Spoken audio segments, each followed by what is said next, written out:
So good afternoon, everyone. My name is Edson Tandok Jr. I am a professor here at the Wikimwe School of Communication and Information. I'm also the director of the Center for Information Integrity and the Internet, or InCube, and we're very glad that all of you can join us this afternoon to talk about journalism in the age of AI. We're very excited. We have a really great lineup of speakers who are leading innovation in the news industry in Singapore and beyond. And I would like to first call on one of our founding fathers of the Wikimwe School, our former dean, and my own professor, Professor Ang Penghua, to welcome all of us this afternoon. Professor Penghua. Okay, oh dear, the begin founding means like, your beard or something, right? Okay, so welcome everybody to the school, Wikimwe School. Delighted to be here. I know that there are many students here, so I want to begin by saying that we have a symposium. And in case you're wondering why symposium, is it like a symphony, small symphony? A symposium is an academic conference, right? Just and typically a small academic conference. So this is about the right size for that.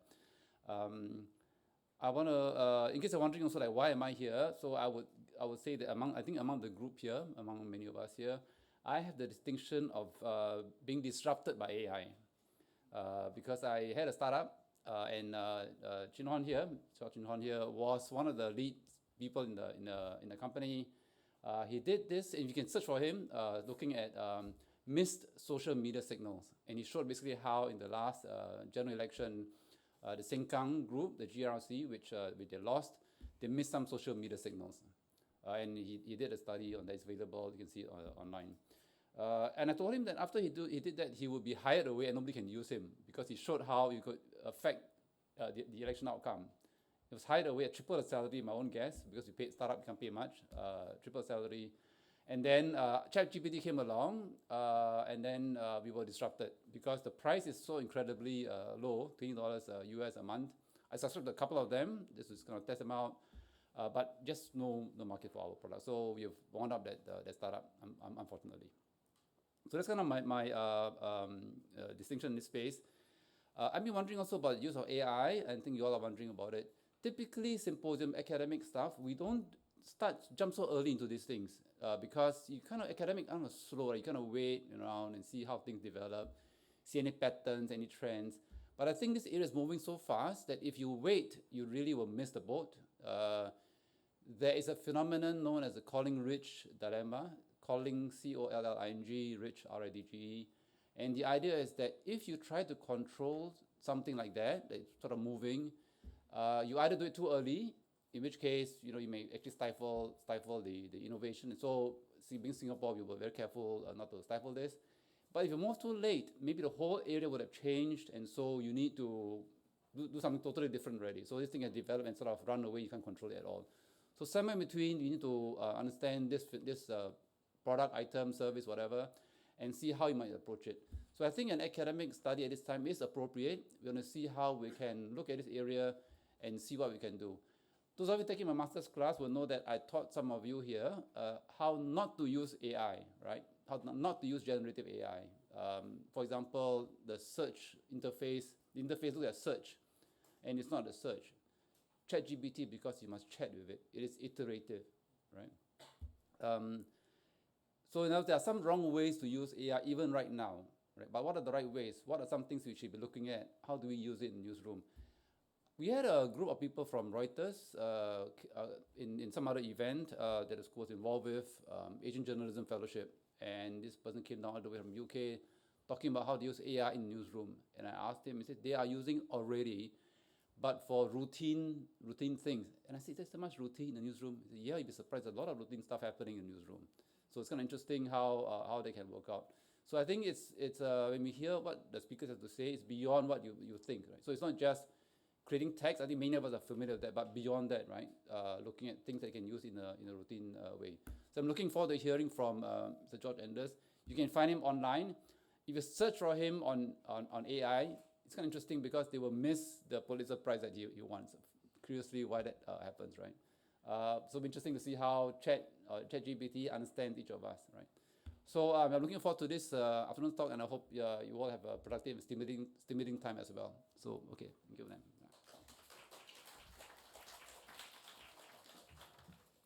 Thank you so much, Professor Penghua. At this point, I would like to share with you some of initial research that we've been doing at our center in Cube.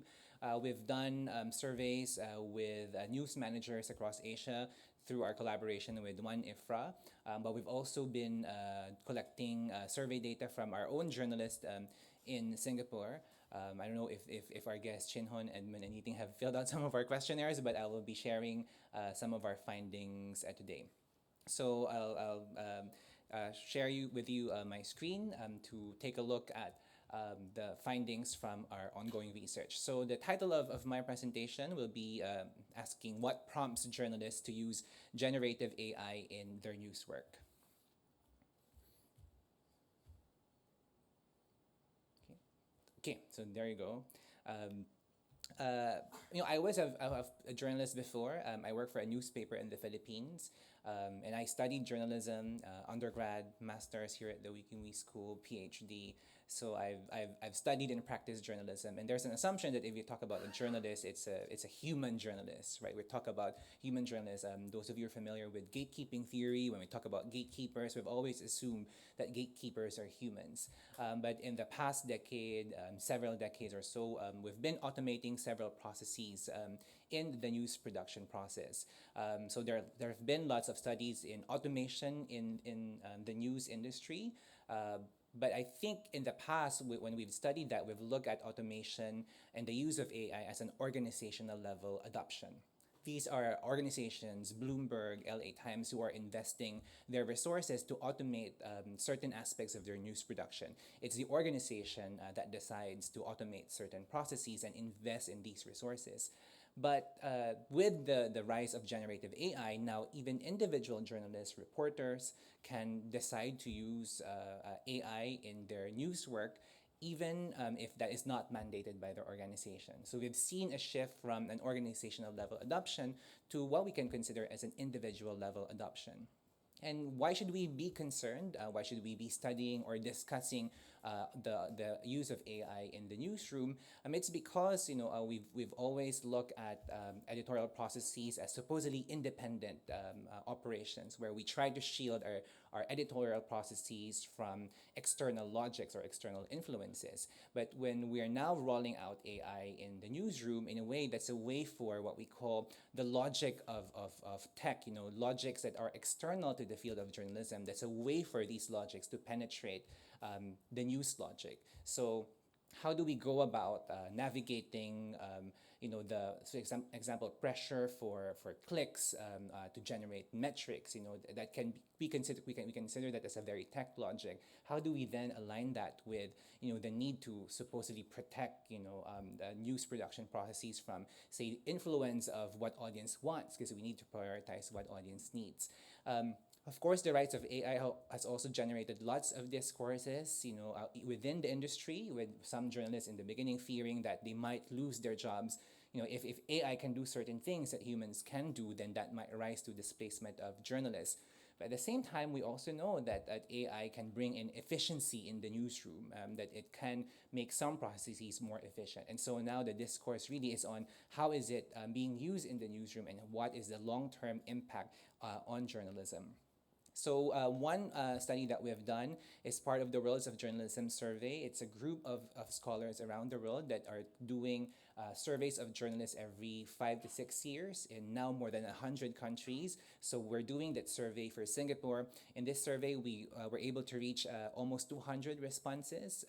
68.5% are female. The average age is 39. About half are in the middle or top management role. So in that survey, we asked lots of questions. We included questions about their use of Gen AI. So we asked them whether their news organization uses generative AI. We have 25.8% saying yes, their organization uses it. 33.9% said no, their organization is not using it currently, while 40% said they do not know. We then also asked them if they use Gen AI personally. in their work as journalists. We have 21% saying yes, they use it in their own work. We have 17.7% saying no, they don't use it and they're opposed to using it in their work. But we have a large percentage, 61.3%, saying they're not using it, but they're also not opposed to using it in their work as journalists. So there's lots of potential there for even a higher level of adoption among journalists in the country. So how do journalists perceive the use of AI in their news work? So we also asked them to rate their level of agreement across different statements that describe the discourses that we currently have about AI in journalism.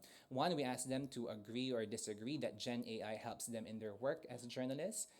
So the percentage that you're seeing on the screen are the proportion of people who said agree or strongly agree to each of these statements. So we have about 37% agreeing that Gen AI helps them in their work as journalists. You have 57% agreeing that some of their current tasks can be done more efficiently by AI. So I would say a very positive evaluation of the impact of AI. But you also have an even larger percentage, almost 66%, saying they do not trust the quality of work produced by Gen AI. So that's again, I feel like that's part of journalists also, like, in a way, protecting their work, the quality of their work.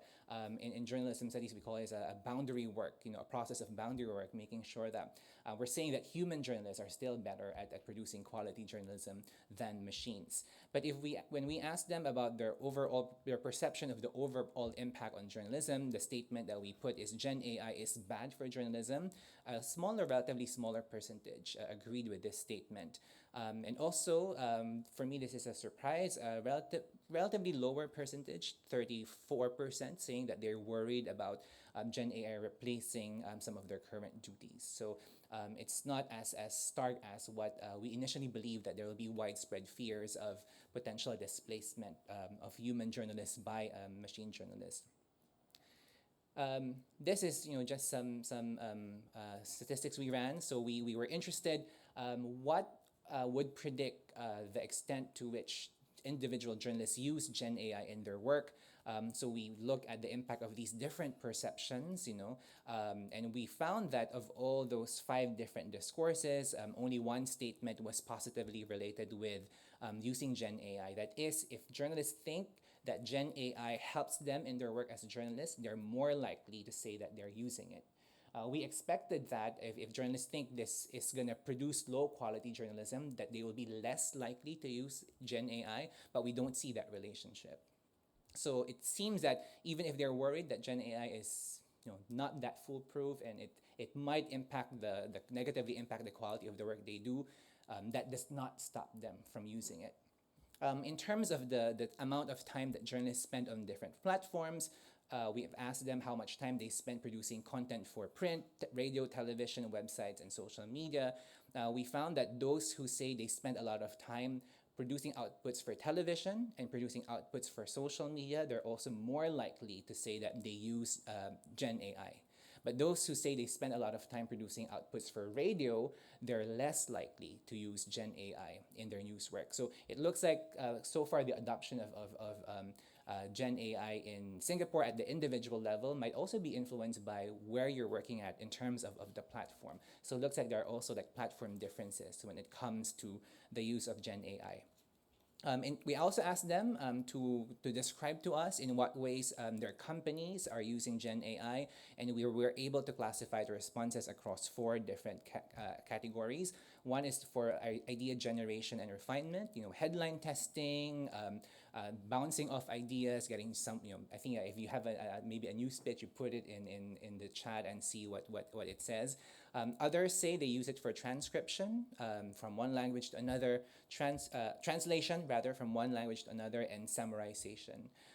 Then you have a few who say they use it for content improvement, just check grammar, improve sentence structure. But I would say for us, currently the most contentious use is this then using Gen AI for content generation and writing.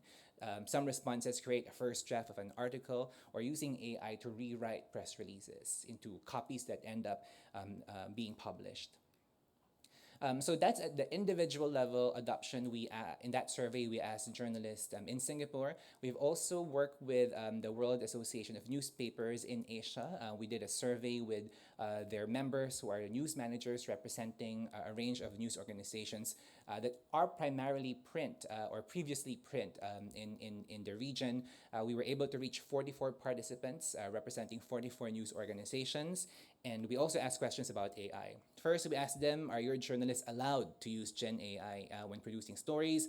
We have almost an even split with 51.1% saying yes, journalists are allowed in my newsroom to use Gen AI. 48.9% said no, they're not allowed. We see a mostly positive evaluation of Gen AI, the use of Gen AI in the newsroom. We put several adjectives, ask them to agree, disagree. We have the majority agreeing or strongly agreeing that Gen AI is useful and helpful. Relatively smaller percentage agreeing that it's dishonest to use it in the newsroom or it is unethical to use Gen AI in journalism. In terms of how they're using it, how their newsrooms are using it, we also identified this different types of use, which we can map out across the different stages of the news production process, from accessing stories or observing what may be a good story, to then selection and filtering. When you're sending summaries, pitches to your newsroom, to then processing and editing, rewriting text and writing headlines. We asked in the survey also whether they have any ethical guidelines in their newsrooms to guide the use of AI. And I think of the 54, we only had affirmative responses from 22 participants. So out of the 54 organizations represented, only 22 said they had something of an ethical guideline that would guide the use of AI in their newsroom. So I thought I would jumpstart our symposium, our discussion, by showing you some baseline findings from our research.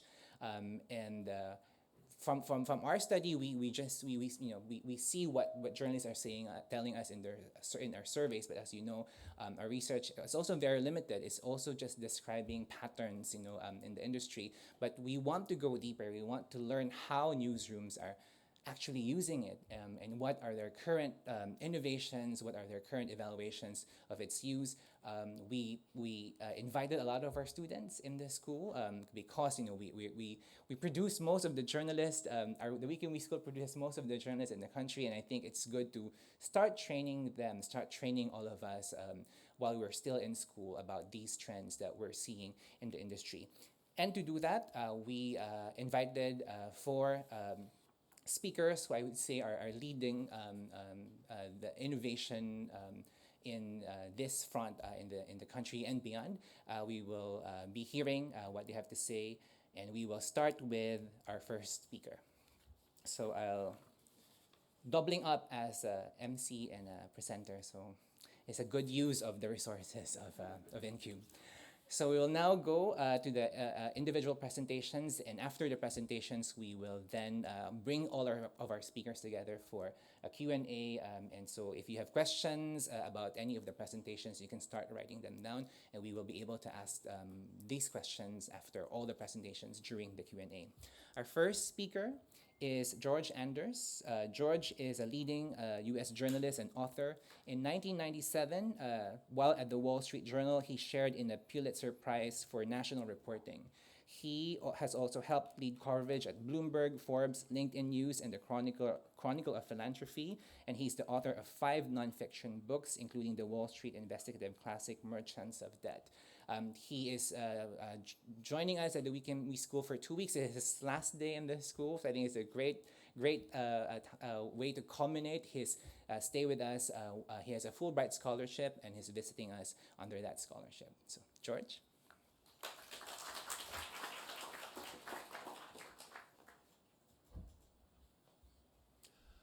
So I'm delighted to be here and delighted to talk about a topic that's very near and dear to all of us. I like the juxtaposition too. I appreciated Edson's overview as an academic who could present the big picture. Being a practitioner and being someone who has always enjoyed features and profiles and case studies, I'm going to bring a lot of the findings that he covered down to a more granular level.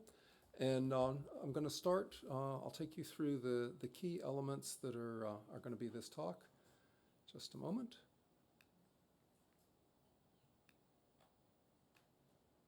Okay, so we're going to have three elements to this talk. The first is my own universe of one testing of all the things that AI can do.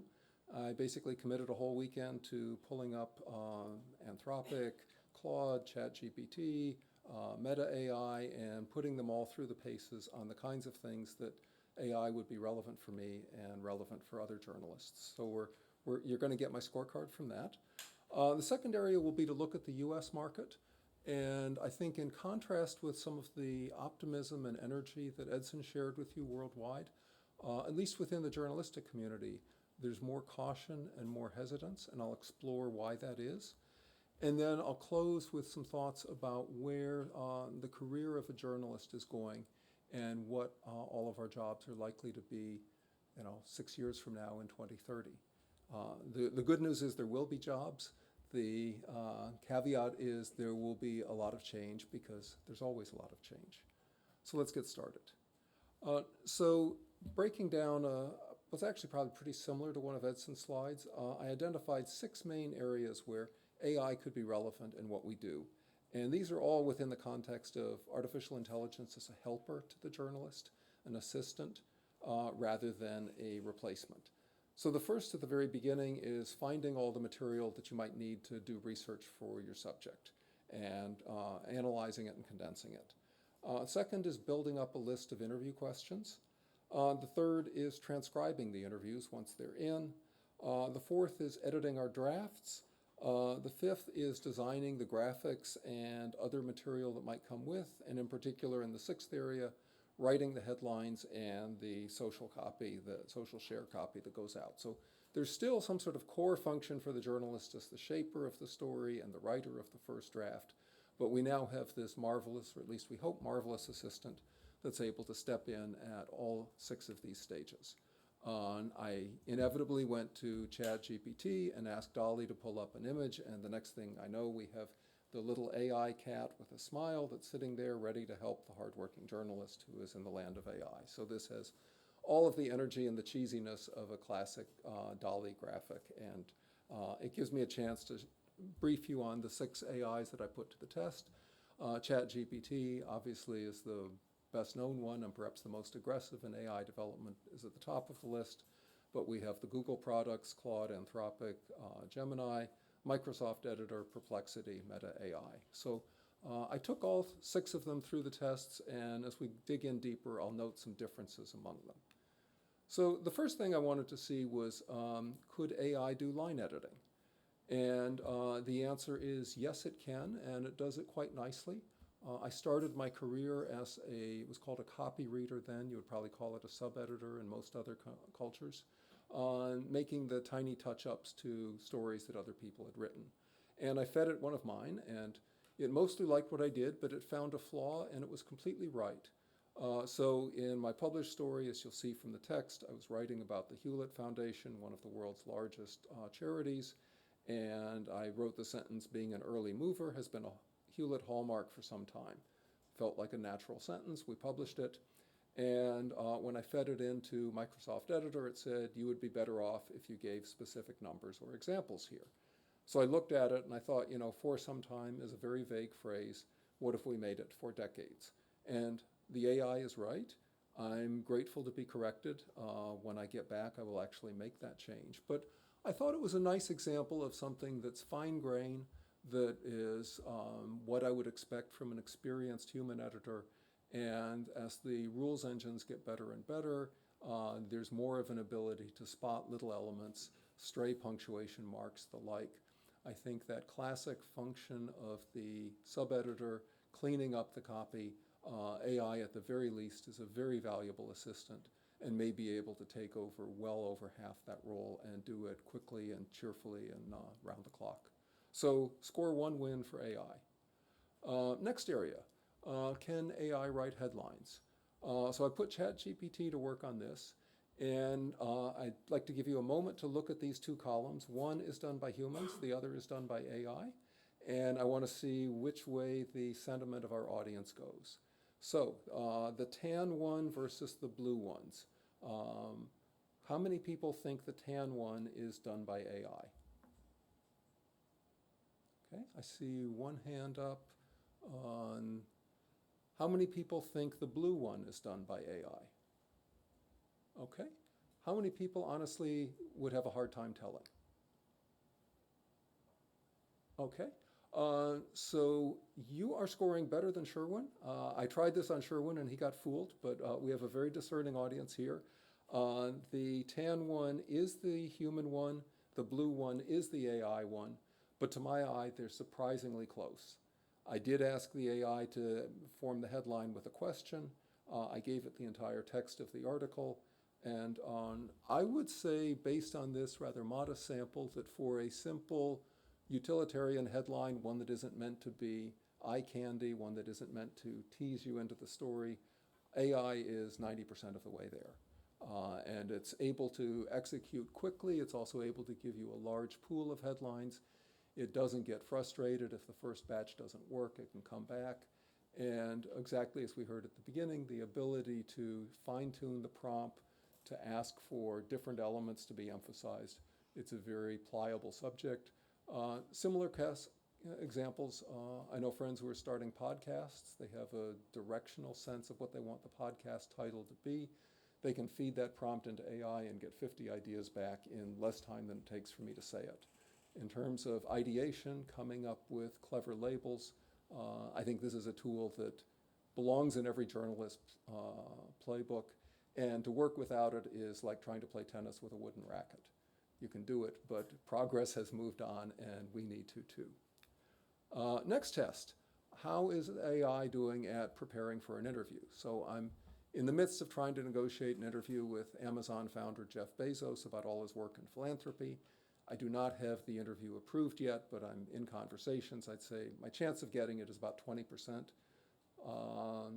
less than 50-50, but not totally hopeless. So I thought, what should I be asking Jeff Bezos? I've interviewed him repeatedly before. I've read up on his stuff. At the risk of sounding a little, on the arrogant side, if there's an area where I come in well prepared and able to judge, this ought to be it.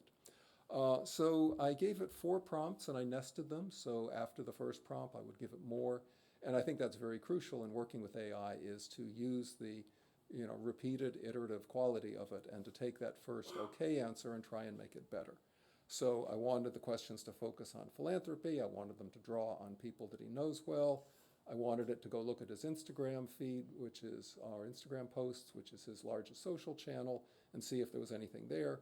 And I mentioned that the Bezos Earth Fund was a particular venture of his to highlight. So I thought I was being helpful. I thought I was nudging the AI along and giving it a fair chance.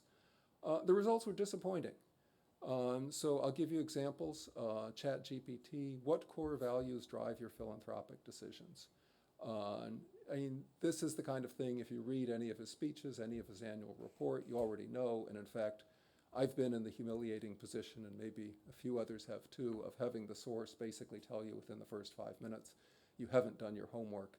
And if that's the caliber of questions you have, this is going to be a very short interview, because if you didn't come prepared, I have better ways to use my time. The second one, Anthropic, you've seen both success and failure in Amazon. How does that influence your philanthropy? There's probably an interesting direction to go here, but Anthropic on its own didn't get there. I might have been able to iterate it all the way towards something better. One could ask, you tried to launch the Kindle phone, you spent a lot of money and completely shut it down. Could you ever imagine doing something similar with the worst of your philanthropy ideas? But you'd need to get specific, and either I'd need to coach Anthropic to get to where I already was, or we'd have kind of an awkward stumble getting there. Again, Meta AI, very loose general question. It felt a lot like working with as an editor with a reporter who hadn't done their homework and I was trying to check in with them. Either a very young reporter who was new on the job and just learning the way, or a reporter who was a bit burnt out and tired. So I score this as a fail, but AI keeps getting better and better. And one of the things that impressed me with Anthropic was it said, pay attention to when he mentions specific projects or decisions. These often provide the best opportunities for follow-up questions. Very true. And that's also a level of coaching that I hadn't immediately expected, but it's showing greater awareness within AI of, the first answer is not necessarily the full answer. So one of the things I've learned is that as I see flaws in AI today, a lot of them are addressed within the next 6 to 9 months. And it may well be a year from now that we could give it the same prompt and get to a much better place. So in general, I see a lot of skills for AI as a supporter and an assistant. Again, echoing some of what Edson shared, although perhaps adding a little nuance.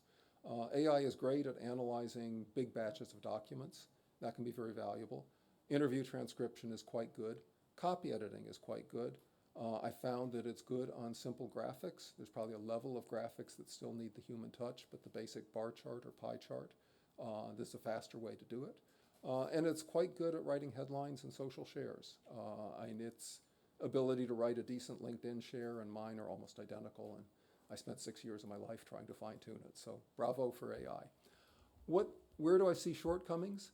The first, of course, is hallucinations. We've already heard that once, and I'm struck that the way the large learning models are designed, they haven't really made much headway on hallucinations.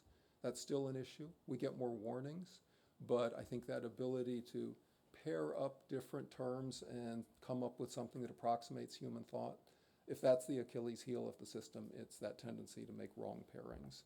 Also, as I discussed, developing deep lines of interview questions, not in its skill set yet, and providing those kind of conceptual edits where a really smart editor will look at our work and say, here are the things you missed, here's a way you could shape your story differently. I'm not yet seeing that. Still, as an assistant, there's a lot of promise. It didn't surprise me at all to see more than half of people are seeing, in Edson's survey, are seeing a role for AI, and I would think that number would go up, and there'd be very few people once they start who'd entirely walk away from it. Second area I want to talk about is how US journalists view AI. And this actually is a surprise for me almost every time I get out of the US of how much more optimism there is about what AI can do right. I've seen this in India. I certainly see it in Singapore as well. There's a national commitment to making the most of AI.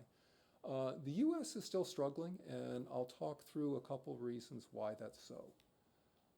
The first is America is a very litigious country, and people whose material has been fed into training sets without ever being asked are not happy about it. And what do you do in the United States when you're not happy? You get a lawyer and you file a suit. So the New York Times, often thought of as America's leading newspaper, has a big suit against OpenAI saying that New York Times stories were grabbed and fed into OpenAI and that the answers that emerged are not a synthesis of New York Times material. They're a practically word-for-word use of New York Times material, and they'd like to get paid. I think this is a suit that's meant to be settled. I think the New York Times' desire is to get a licensing agreement rather than to try and shut down OpenAI, which would be a bizarre outcome. But it's working its way through the courts, and we'll see how that happens. There's a similar suit by artists, and I think they have an especially deep complaint that once you imitate an artist's style, you've taken away their livelihood, and even if it's a little hard to argue where the exact intellectual property is, if you look at artistic work, artists do have their look, and again, that has been grabbed wholesale. That suit is progressing through the courts. The early efforts to throw it out did not succeed. So who knows whether the kind of clowning around that I've done with DALL-E will still be available a year from now, or whether there will be different licensing arrangements that get money back to artists. And then people who write books are suing Meta. It scraped 200,000 books without getting any formal permission. 3 of mine are in there too. They're welcome to one of them. It's a very short ebook that I spent a couple weeks on. If they can get use out of it, bravo. But the other 2 are ones I worked hard on, and I've had arrangements in the legacy media where if someone wanted to do a digest of my book, I got a contract. They agreed to pay me a flat fee. It was never large. It was, perhaps the cost of a weekend stay at a nice hotel.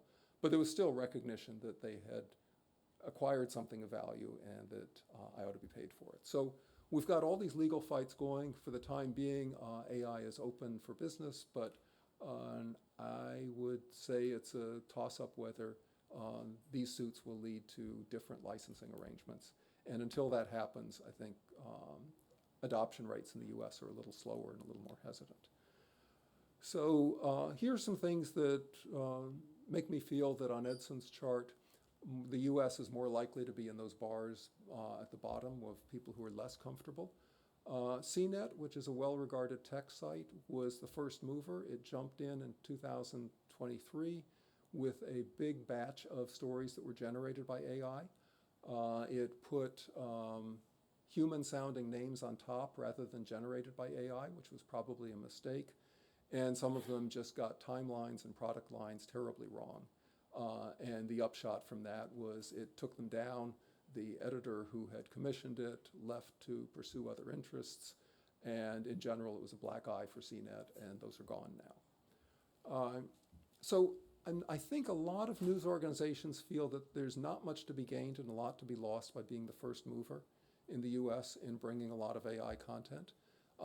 They're watching closely. They're probably ready to move forward once the ethical issues are sorted out. But there's that feeling that let someone else be the first to, catch the arrows in their back. And then once the ethical norms are established, they'll come in. And of course, if everyone wants to be the second mover, there is no first mover. Next area of interest, I looked at journalism job ads and asked, this was on Indeed, on LinkedIn, on Google, on a couple other job boards, and said, where are people looking for an editor, a journalist, or a reporter, and they're asking for AI skills. The list is very close to zero, even though reporters on their own are developing AI skills. I think that formal sense of asking for journalists with AI skills is not there yet. The only exception was a little click farm in Florida that wants 5,000 pieces of copy by the end of the month, and they're willing to get someone to do generative AI for it. But that's really meant to exist only to attract ads next to it. It's not meant to be journalism of information. So if AI is going to move up the ladder to content that people value, it's not there yet. And then even the ethics drafts that exist, Poynter Institute is a well-regarded organization that many newsrooms use, and their advice right now is cautious. They have 50 or so pages of thoughts about what a code of ethics should be, but it's quite loose and open-ended and sort of offering decision tree choices. It's not really a tightly drafted code of ethics yet. And overall, it's governed by a sense of caution and waiting for more information. So why is the US so hesitant? I'm getting a little playful with this diagram, but I'm trying to get a serious idea across. We are within shouting distance of the most enthusiastic Silicon Valley AI champions. And it's interesting to see the established companies, Meta, Google, the like, are being very measured in the way they champion AI. OpenAI is not. OpenAI is excited. It's taking all the interviews it can take. It's making ambitious claims and promises. Its founder, Sam Altman, has become a real internet personality. And that's exactly how you'd promote yourself if you're a startup.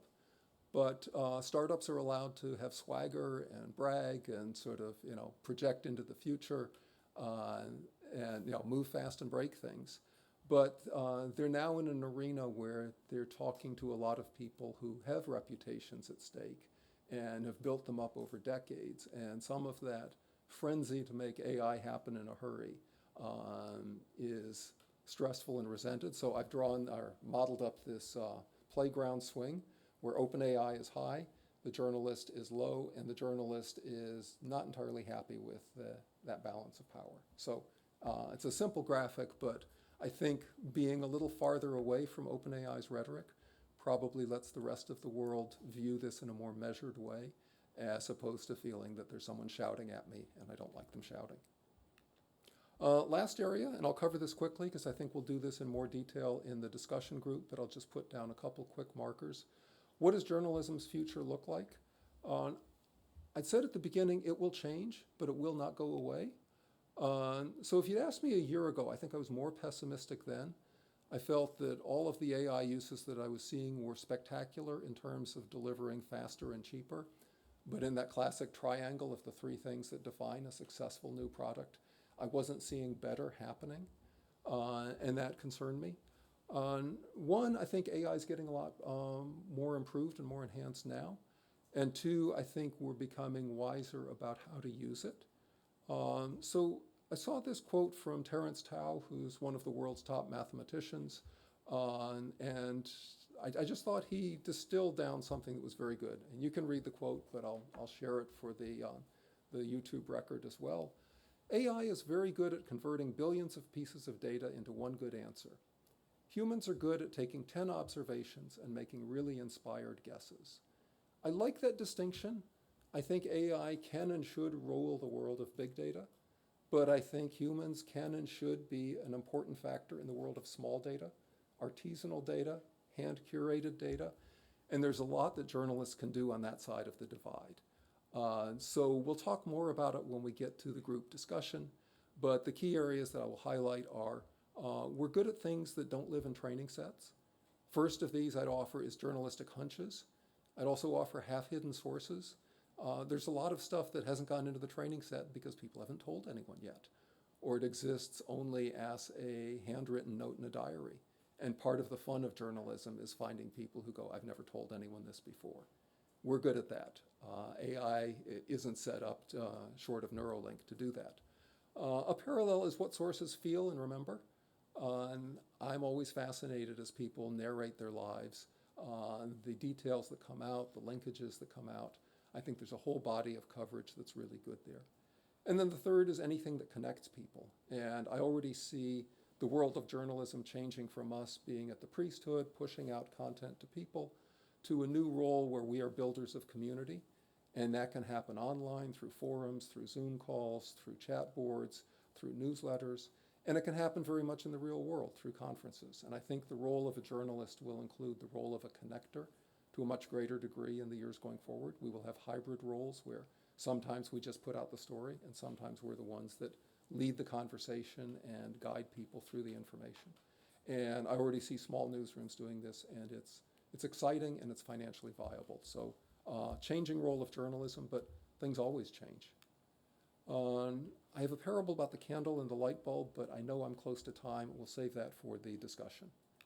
Great, thanks, and I will turn it over to our next presenter.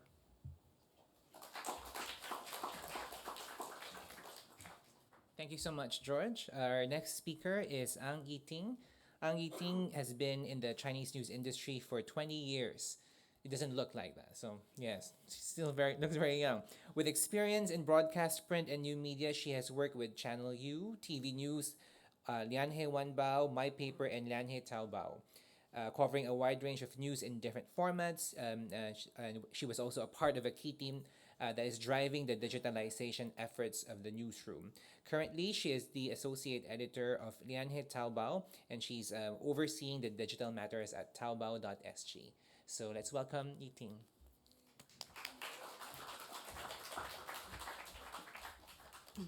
Hi, good afternoon, everyone. Yiting from Saobao. Actually, I'm very happy to be back here because 20 years ago I was in this school. Yeah, so yes. So anyway, yeah, just to share a bit about Zaobao's experience with AI. So here we go. We just celebrated our 100th anniversary last year. So yes, we are available. We are predominantly we used to be a print publication. So now we are available on website, apps, you name it, we have it. Yeah. So yeah, I think to go into the topic, I think all these are examples that strike a chord with everyone, because if you all remember, I think these are instances of public uproar with the use of AI generated images. So one is actually by PA and the other one was by MOF. So these are the examples of how AI has been used, and sometimes things could go wrong. Yeah, but beyond that, actually, I think the use of generative AI is actually more than just images in many, many areas. So I'd just like to share a bit, because last week I had a chance to be in China. So I was there as Zaobao had a conference there. So we were there and we also visited some of the newsrooms. So it was quite interesting, some of the things that they are doing. Yeah, so look at this. Actually, I wanted to play this video for you all, but we have problems playing it. Some technical problem. Yeah, so but anyway, just take note that, okay, this particular newscaster, right, she's actually a real journalist in this publication in Shanghai called The Paper, Peng Pai in Chinese. So essentially, it's actually an AI. So what the news organization did was that they cloned a version of her. So they said avatar.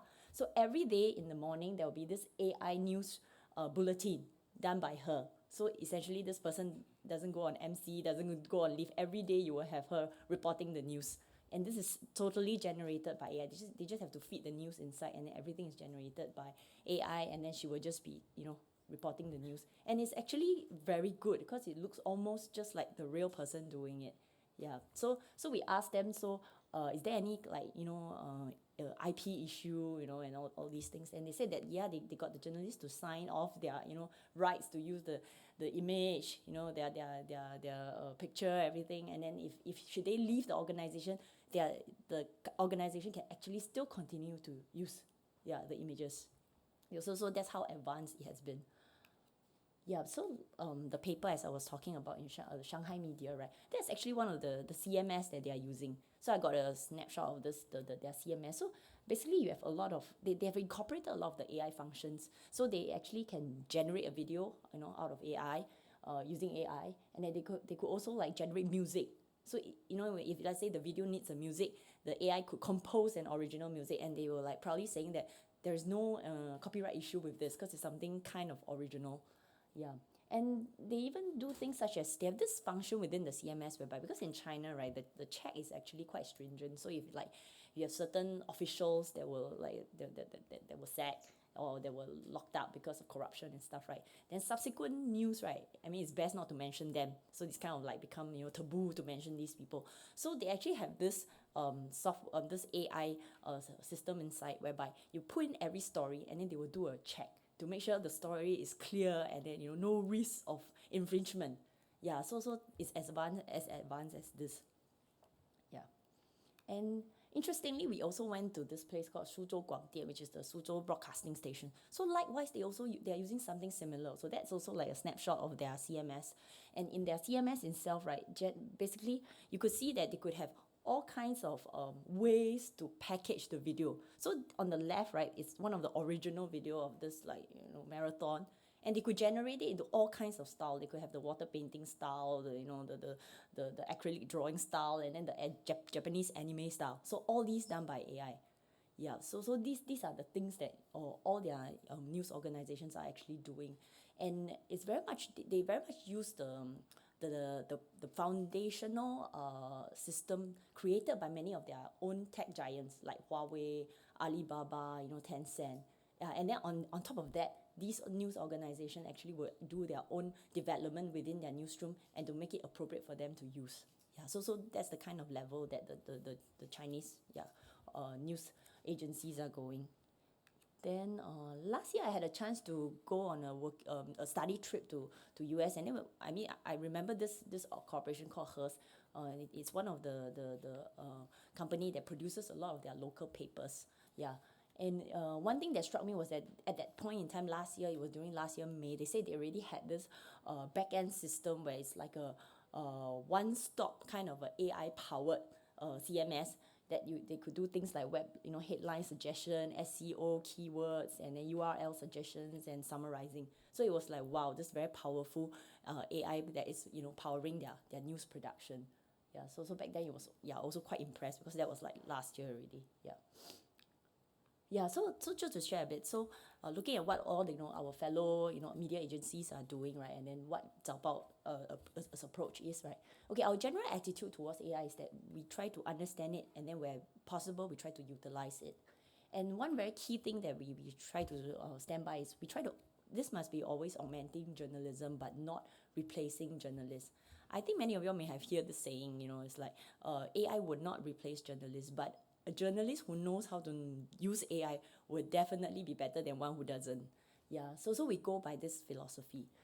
And one other key thing is that there's always human there to make the decision. So yes, you can use AI to do anything, but ultimately the human is still responsible for it. So whether is it a good report, accurate report, any errors, the human is responsible for it. So you cannot say that it's generated by AI. Yeah, so that is something we are very clear about. Yeah, so then internally we have this 5 E's approach, towards the use of AI. So basically we embrace it, and then yet at the same time we establish rules around it, and then we try to experiment with it, and then when possible we expand its usage, and then we also try to evolve its use with time. Yeah. So in embracing it, I think one key thing is we recognize that our journalists are already using OpenAI tools, whether we like it or not. So rather than stop people from using it, I think it's better that we equip them with the right mindset and the right skills to do it, so that at least they use it in the right way. Yeah, especially because we handle embargoed materials, and sometimes they are sensitive materials. So rather than them going to the OpenAI portal and putting all this information in, I mean, we rather they do it within a more enclosed and safe environment. So it is with this in mind that we start to explore, more actively how we should build in all these AI tools into our daily operation. Yeah, so secondly, we decided that yes, we need to establish rules. So our editor actually set up a 10-person internal 早报 committee to draft a 3-page AI usage guidelines. So essentially, it spells out when to use and when not to use. So when to use, I think it's very clear that, like I mentioned just now, when you have embargoed materials and materials that are not available openly, these are not supposed to go into the AI. Even though it might be like an enclosed system. Yeah. And also how to use it, that's also quite important. And then so there are also some rules, which is no content will be published without human supervision. So anything that you put into the AI, eventually it must go through a gatekeep of human intervention, to make sure everything is okay. And then secondly, the AI generated content, right, must never undermine the credibility of our journalistic reporting. So meaning generation of photorealistic images for use as news photo is not allowed. So if let's say we say you have an image of maybe our PM doing a certain activity, but you didn't manage to capture this photo, you cannot use AI to generate it, because it will look like as if he has done it, but no, And then there's no real human image, right, may be used for AI generated images without prior internal approval. So in all our images that we generate, right, it must be real. You cannot use any human. A real human, but that's an AI generated human image. So these are some of the key rules that we spell out quite clearly in our guidelines. And then of course we try to experiment with it. So editorial side, we work with our product team, tech team, and data teams to work on some ad hoc projects, to experiment with various aspects of AI, like such as creating headlines, having text to speech function. And then eventually we came up with an AI portal. So this portal is actually used internally. So it incorporates quite a number of functions. So essentially all the things that we need in our news production process. So things such as grammar, spell check, headline suggestion, blurb scripting, summary writing, transcription, translation. So it's kind of like an all-in-one portal. And because sometimes we feel that different AIs will give you different things, and sometimes you want to compare it across different AI. So in that portal, we managed to also incorporate 2 different AI models, generative AI models. One being ChatGPT, and the other one being being Gemini. So these are the 2 that we incorporated. I mean, we don't. It's possible that in time to come we may include more, so that at least it gives us more ideas to take reference from. So this is a glimpse of how that portal, I mean, it's actually quite simple. It looks a bit like ChatGPT as well. So we try to, use that function, but it's an iterative thing. You can ask, and it will answer you. So there are a couple of functions inside, like you can ask questions. So we can choose between, you can toggle between the Gemini, ChatGPT, and then you can use, in this, because I don't have the live version, so in this dot function, right, if you clicked on it, right, the three dots, right, you actually generate some of the fast link. So there'll be some kind of like things like please help me proofread, please help me improve on the content, spell check, and then translation. Because translation is one of the key things that we do a lot, English to Chinese translation, and even sometimes Chinese to English when we do subtitling for our videos. So this is our own portal. And another thing is, initially when we first started with this portal, right, it was only within a very small group of people that were testing, and then we expanded it a bit to include all the section editors, to everyone try it out. And just I think just about 2 months ago, we thought that okay, now it's good enough to then roll out to the wider newsroom. So now the entire 早报 newsroom is actually using this. And just to note that I think in the development, right, our tech actually got the enterprise version of ChatGPT and Gemini. So it's kind of like a more of an enclosed system whereby anything we input inside, they are not supposed to feed it into the larger model. So as to protect the kind of content we feed into the model. And yeah, as I was saying also, so we try to evolve its use because we take it as an iterative process. So so the tech and the data team that's working on this, they will also collect our feedback and then improve upon it, and evolve with time. Yeah, so that's internally how we are using it for our journalistic work. So what about towards audience externally? So there are actually two key principles. So one is being transparent. So we are always reminded that all AI generated content must be clearly labeled and the use of AI tools must be credited. Yeah, so that's the main thing. So if we do use any AI stuff, we will credit it. Especially in terms of, say, if the image, part of the image was done, with some AI input involved. Yeah. And secondly is being accountable.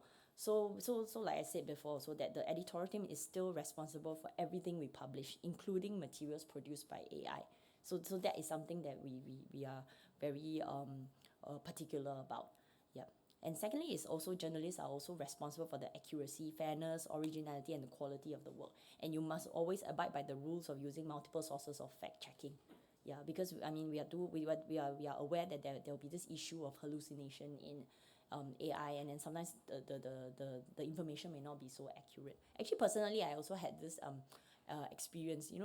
Last week when I was in China, right, there was this day where Dr. Li Weiling passed away, right? Then my editor and I, we were supposed to record a weekly podcast where you talk about the news of the day. So that day was the day that Li Weiling passed on. So yeah, we thought, okay, we need to talk about this story. So while we were on the bus commuting, right, trying to get from one place to another, so we say, okay, let's test out the AI, maybe get some summary, because this issue, the Oxley Road issue, has been going on for a very while. So we want to get some summary of the thing so that it helps us to sort of script what we want to talk about.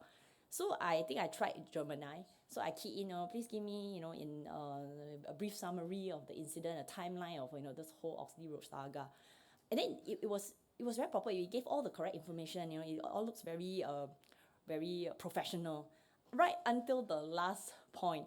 I think the latest update on what happened in this whole saga, it concluded with the house was demolished. So I thought, like, oh my god, okay, obviously there's something wrong with this information. Yeah, so that was given by AI. Yeah, so yeah, caution for all. Yeah.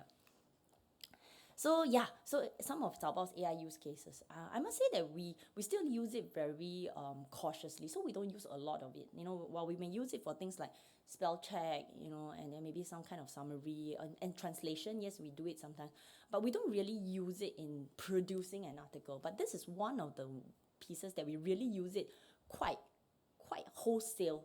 Yeah, because okay, this was the Iswaran case. So when the Iswaran case was out, right, I think there was a very long judgment that came out with it, where the judge was very harsh and had very, a few points to highlight as to why he sort of increased the penalty, as to what the prosecutor asked for. So to have a fast turnaround, because we need to translate the whole thing, right? It will take quite a while if you do it manually. So what we did was actually we feed it into AI, and then we asked it to translate it according to some of the key points we thought should be highlighted. And of course, the Gen AI did it within like just, I don't know, like a few seconds. So and then it was quite good. We looked through and I thought, wow, it was good enough to actually be published. So what we did was we got our journalists to then please look through and make sure all the facts are right. Everything is correct, and then we published it. Yeah, so it was done with after reading and then some little touch-ups. So for this, right, at the end of the article, we actually sort of add in this sentence that says that the translation of this piece of work was actually done with the support of AI. So we actually added in this. Yeah. So, but this is really one of the first few instances that we tried it, because we have not really used, as I said, AI in such a manner. So this is really one of, but we thought that the impact was, the result was quite good. And actually the story also, yeah, I think it was one of the stories that trend. Yeah. Okay, so some of the challenges and ethical considerations of us using AI. So there are a few. So one is actually the bias and fairness, because we note that AI algorithms can reflect and amplify existing biases, leading to skewed or unfair reporting. Yeah, so this is something that we are mindful of. And then there's also, secondly, the demand for journalists to upskill, because the potential for AI to automate certain journalist tasks, right, means that there's a need for our journalists to upskill. Because if you still continue only doing, the very basic reporting, I mean, very soon your work will be replaced by AI. So you really need to up your skill as well. And then thirdly, there's also the complexity of this copyright and intellectual property issue. You know, AI generated content. Who owns the copyright? So as much as like our Chinese media counterparts, they have already started using, you know, avatar, you know, those AI generated newscaster. But for us, I mean, we are still a bit cautious on that because there's all these, in personal IP and all those, copyright issues involved.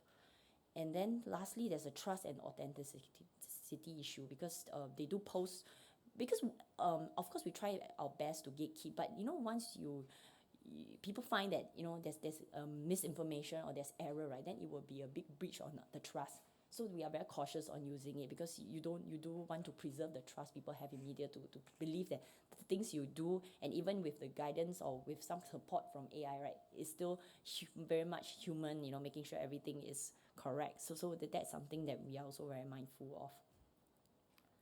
So that's the last one, and it's like the key longer term question is, yes, now we are quite happy that we know that AI can actually take over many of our very, very, very menial part of our work that very junior reporters do. But will this be the beginning of the demise of good journalism? Because we do note that it's actually the part about you doing very menial stuff, right? Actually, it's the whole process of grooming and training and developing good journalists. So when you take away this part, right, now the senior ones, they have no issue because it's like very good assistant, you know, then you can do and focus on your higher level things. But what if you are, you know, green rookie starting out, and then all this part of training is all taken away? Then how do you then develop to become, you know, the senior journalist, the one that will know how to use the AI efficiently? That's the part that we don't really have an answer, and something that I mean we just have to watch how things develop, but it's something that's on our mind also. Yeah. Okay. Yeah. Lastly, just a bit of advertisement. Yeah. Download the Zaobao app. Thank you.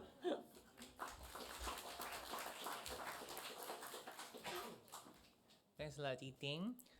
We'll now move to our third speaker, Chua Chin Hon.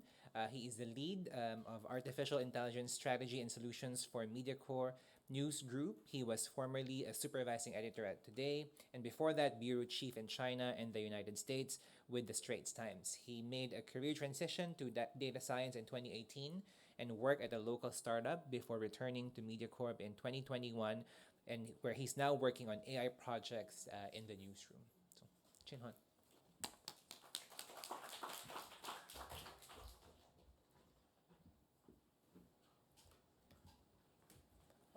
Thank you. It's nice to be back in the school as well. It was the second batch in, back then it was called CS, so now it's WikiMWI.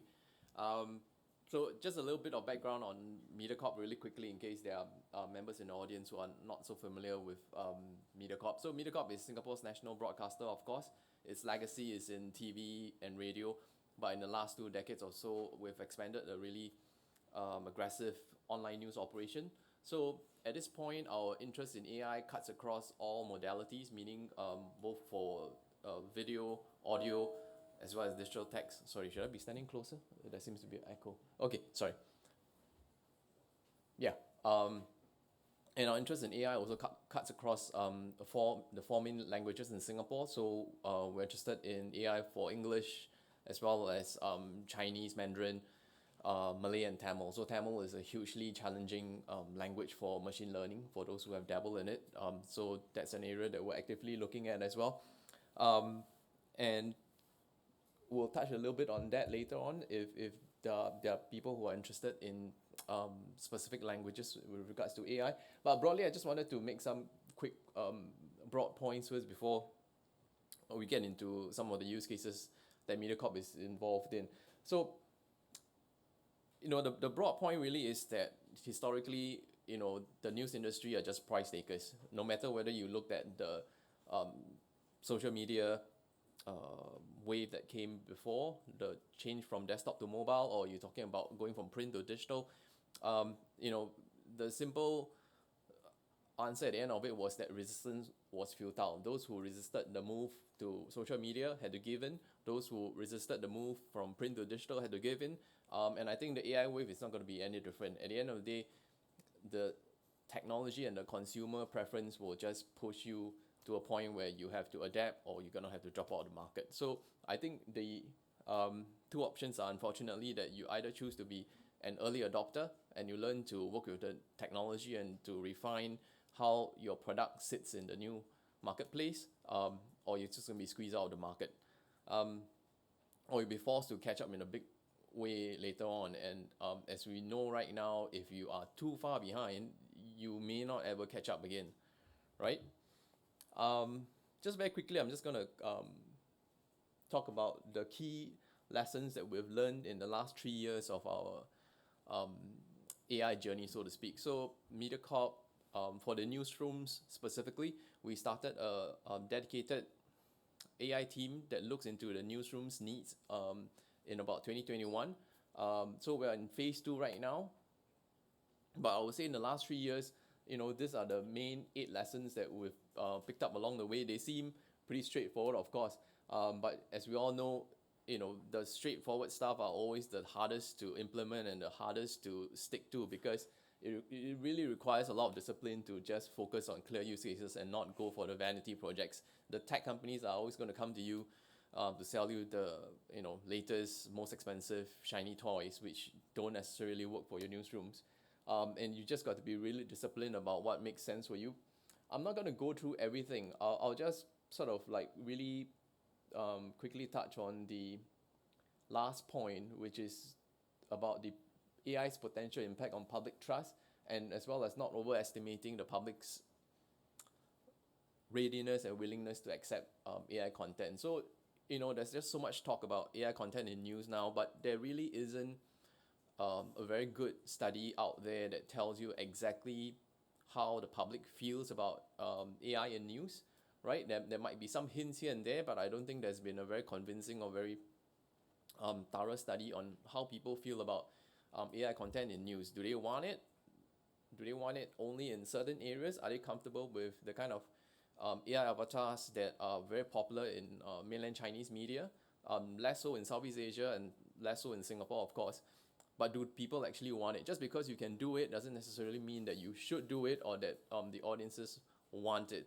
So that's a huge question that we don't have good answers to, and which at the MediaCorp newsrooms and CNA in particular, we're very careful about that, because you don't really want to go too far ahead of what the consumers are prepared to accept at this point in time. You just want to be about right. So the useful comparison will be with social media, right? In social media, Facebook started going big around 2005. If you had gone too aggressive in the early stage where the adoption wasn't quite there yet, you're wasting a lot of resources, right? But in terms of the popularity of Facebook as a platform, I would say it really picked up around the 2010 area. And that was also the time where Facebook did a lot to push news content on the platform. So if you know how to ride the wave at the right time, that is when you really grow your audience well. But if you too early, too late, you could very well end up being submerged by the waves. Very briefly, what are some of the key AI projects that we've been working on in the newsroom so far? So this is an old formulation that we had. We've moved on to something else, but for the sake of today's conversation, it's probably easier to just give you a broad sense of how we used to categorize our AI projects, which is along the functionalities, right? So when we say 3 T's, we simply mean transcription, translation, and text. So text simply means generative AI text, right? It's just a simple way for us to sort of classify the project. So we are testing out Microsoft Copilot at the moment. We're also in talk to OpenAI to try out ChatGPT Enterprise. So some of the projects that we've had would include transcription for Sonics and Author, which I'm sure some of you are already using yourself. Translation, likewise, is a big thing for us. We've also been experimenting with building some of the AI tools on our own via the ChatGPT platform. So if you have the ChatGPT app on your phone, you can open it up and search for SG Fact Checker. It is a live fact-checking tool that you can use for Singapore-related news. The GPT is a custom GPT that points you directly to Singapore news sources like Channel News Asia, Straits Times. Chaopao unfortunately blocks ChatGPT bot, so I can't use that as a source. So if you can find a custom GPT, SG Fact Checker, you key in something like, say, verify whether this is true or not. Pritam Singh has been found, as an example, right? Pritam Singh has been found guilty of lying to the COP, and he will give you an answer. I just checked just now. It was quite accurate in saying that, that's false. He's on trial at this point in time, blah, blah, blah. So fact checking used to be a very complex task in the newsroom, and there are those who in earlier this year told me that there's no way that AI would be able to do fact checking for newsrooms. I don't think that's true at all, and we've demonstrated that it can do it up to a certain extent. It's not perfect, but as a proof of concept, it didn't do too badly. So one of the interesting things about moving from ST to MediaCorp, and right now working on AI projects for them, is that I'm able to see some of the more interesting projects outside of print that my colleagues have been working on. So they've been working on pretty complex AI projects with regards to video. I'll briefly talk about example on Smart Cut later on, but essentially, what we're trying to do, a lot of like what the other speakers are saying, would be to cut down the amount of menial work that you need to do in the newsrooms. And those are the tasks that nobody really wants to do. No matter how good you are, you could be the world best person at doing this particular job, but it still won't get you a promotion at the end of the day, no matter how good you are at doing it. So those are the kind of tasks that we're trying to automate as much as we can. Deepfake detection is a big thing that we're looking at as well. So we've been working with this US startup called Reality Defender. So AI Smart Cut essentially is a bespoke auto video editing tool that my colleagues put together with the help of two vendors. So you can imagine, CNA being a legacy newscaster of sorts. It's not like a YouTube podcast where you go on for 2 hours and you go offline and things like that. You got to run 24 hours and you still do the regular hour-long bulletins. I'm pretty sure that all of you look really young, and I'm pretty sure that none of you watch hour-long bulletins anymore, right? What you do is that you watch clips. You watch clips on YouTube, you watch clips on TikTok, Instagram, Facebook, wherever it is that that's your preferred social media platform. And cutting this hour-long bulletins into clips for social media or for the website itself just takes a lot of time, right? And it's the kind of work that nobody wants to do, right? You can hire someone who say, oh, I just want a relaxing job and I just want to do this one thing. 3 months later, they're gone. They'll move to something else that is less monotonous. But yet, at the same time, there's increasing need for the newsroom to cut up its content to feed to the different platforms, because there are more platforms these days, and increasingly people want shorter form content. No one wants to sit through an hour-long bulletin anymore, even though we're still producing it. And so the way is to try to automate it. So our old approach was a 4-step process that was really labor intensive and time consuming. I'm not going to read through everything for you. You can see it on the screen. So with Smart Cut, we basically cut it down to 1 step, right? You feed it in, it cuts it for you. It's not 100%, but I think we spend my colleagues spent close to about 8 to 9 months working with the vendors as well as our own internal crew to fine-tune the process to get it to about 80-90% acceptance rate for our editors. So what really needs to happen at the end of the day is just for the editors and the deskers who are on duty to verify the clips that have been cut before they push it out to the various social media platforms. And that is really what you want to do at the end of the day. You want to just spend that time checking and being very sure that the clip is cut to requirement, and then you just push it out. You don't want to spend your time in the middle part where it's most time consuming and most painful. And this is a good segue to just briefly talk about our guesses at what I think will be the impact on the news industry in general. I think this is a topic clearly that you've got to approach with some humility, because trying to predict the future is just not a good game that journalists should be in. And journalists have a very bad track record at predicting things, particularly things in their own industry. So, but at least just based on the trends that I can see right now, I would say that we're clearly going to head into greater automation. I'm not sure how many of you here are actually journalism majors, but if you are a journalism major or you've been a journalist for a long time, you know that routine news writing is actually quite formulaic, right? There's a certain formula to it, there's a certain way you do it, and what the large language models are really good at is doing stuff that is patternized, so to speak, or there's a certain pattern to it, right? It will be able to repeat and replicate that pattern really well. It's able, you can fine tune it even to respect your house style, certain rules that you have, certain ways you write certain things. And even if you don't replicate the writing of the entire article, there'll be huge parts of the writing process that's just going to be automated away. So one of the first experiments that we had in the earlier days of ChatGPT was to really fine-tune their earlier models so that if I get a press release from the government, I can run it into this model and you'll be able to spit out a draft news copy, right? So the police sends a lot of press releases that are very straightforward. The Weather Bureau sends a lot of weather forecast stuff that can be easily turned into news drafts that way. And it's just no longer productive for the rank and file journalists to write up these routine press releases from the government when the LLMs can do it so well.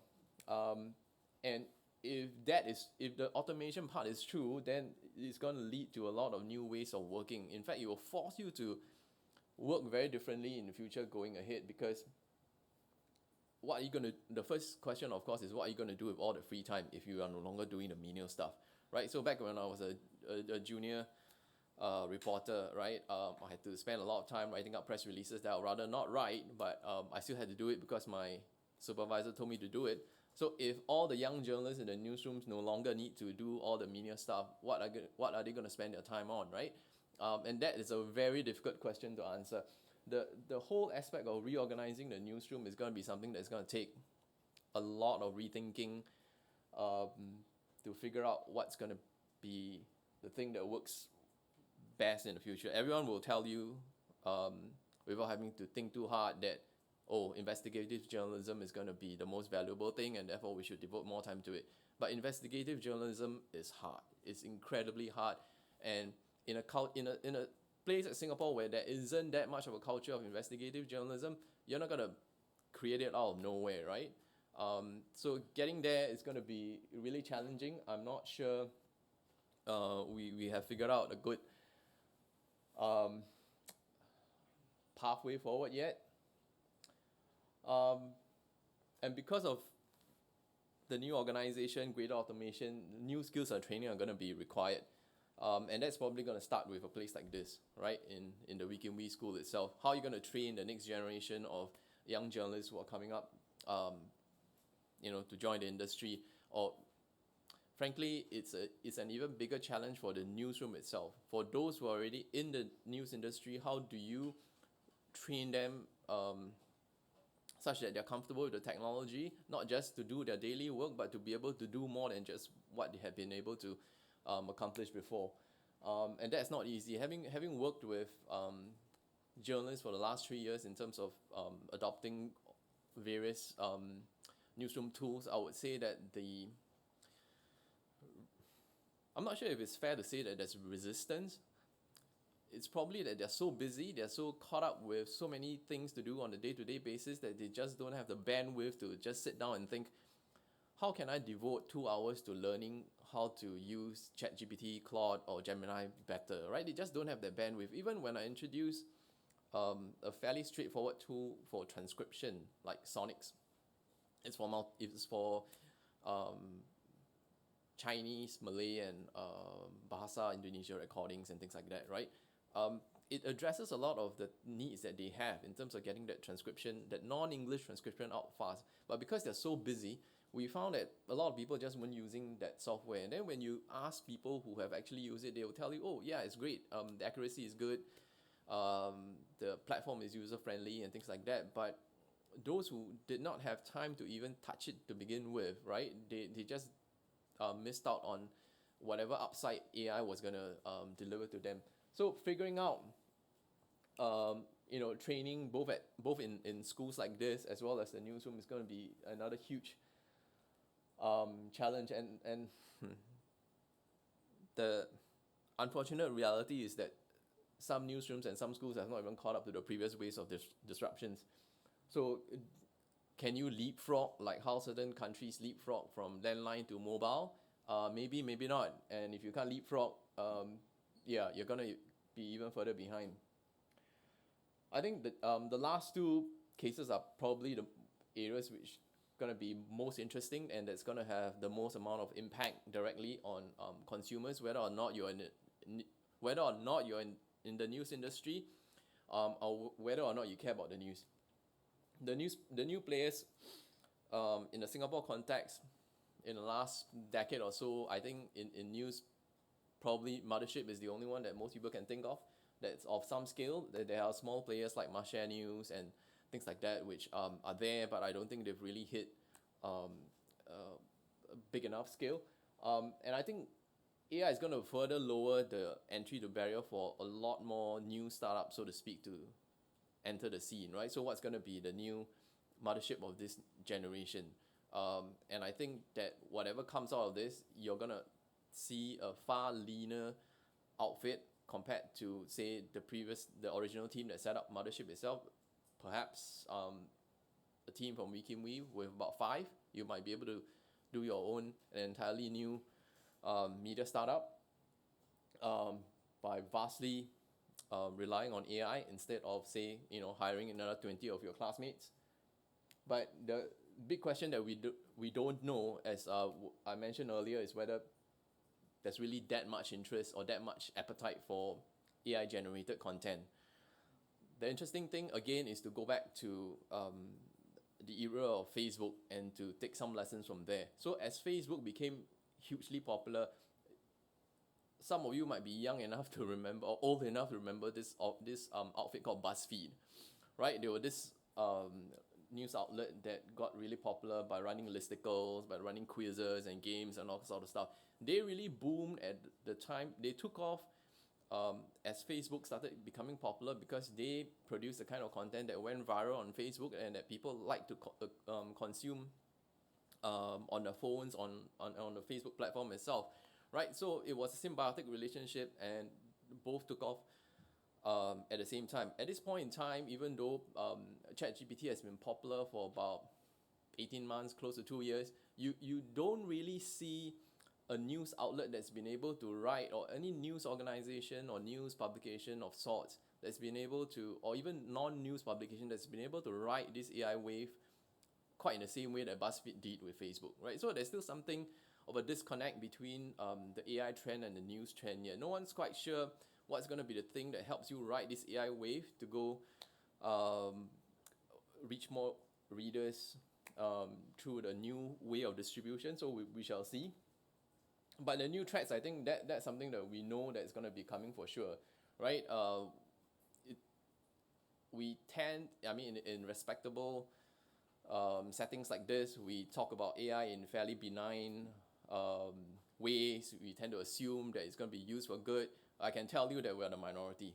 The vast use cases out there is going to be for pretty nefarious purposes, I would say. People who are going to be using deepfakes for all sorts of mischief. That's already happening. People are using avatars not to read news, but for scams. I'm sure you've heard of that infamous example where I believe this architectural company based in Hong Kong, Arab, was conned out of 25 million by a live streaming avatar.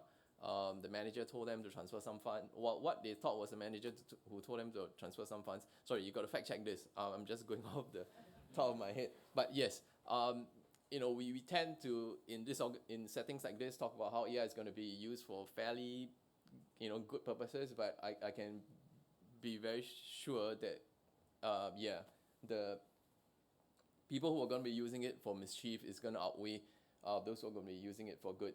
So. But hopefully, among the students here, most of you will be using it for good. And while I'm here, my personal pitch to the school would be that I hope the school would start giving out free accounts to everyone in school as part of their enrollment, right? Every fresh student, instead of I don't know what perks they give fresh students these days, but please, for goodness sake, getting a free ChatGPT, free Claude account or free Gemini account should be as basic to your education in media as would say, I don't know, what, do they give you free laptops, free iPads these days? No? No? Okay, but I would say at a free account, $20 a month is the very basic the school should be doing for you. If they are not giving to you, I hope you petition for it and make sure that this is something that is seen as a given, because if you don't start learning how to use it now, by the time you get to work, it's going to be too late. Yep. Thank you.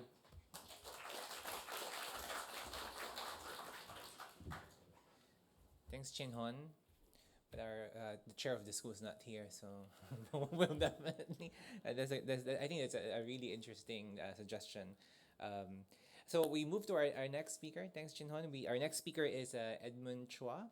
Edmund has more than 10 years of experience in management, consulting, and research. Across his career, he contributed to the development of analytical frameworks to assess effectiveness of public communications, development of social, economic, and security policies, design of information systems to objectively capture, measure, and analyze corporate matrices, and formulate corporate strategy. So he's now head of consumer insights and analytics at Asia One, where he drives consumer analytics on data science functions. Edmund?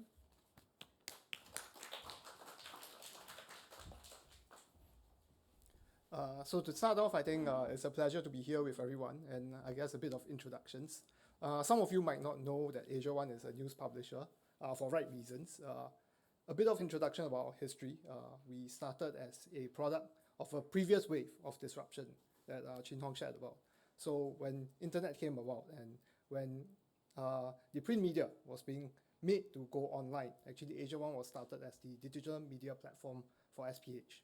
And so that was our history, and we started aggregating content from the different SPH publishers. And then over time, what we saw was that the move to the internet was inevitable. So every publisher started actually building their online platform. So it brought us on to this juncture where about 4 to 5 years ago, we started to build our own newsroom. So as a newsroom, we are very young, but as a digital publisher, we are probably one of the oldest in the country.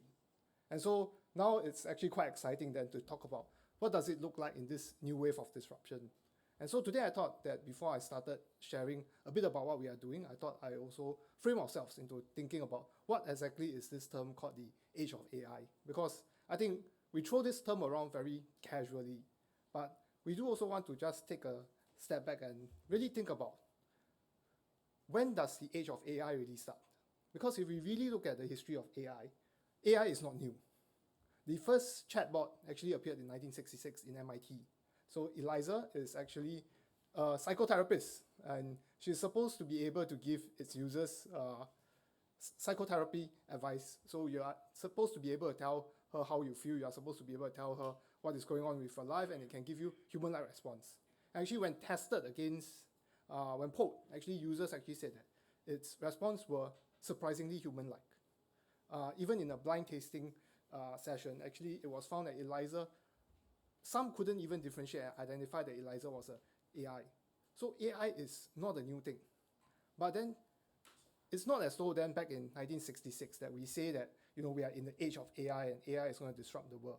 So I think the important question then is that how do we recognize what is happening around us such that we understand what is actually entailed within this age of AI and how then is it affecting us?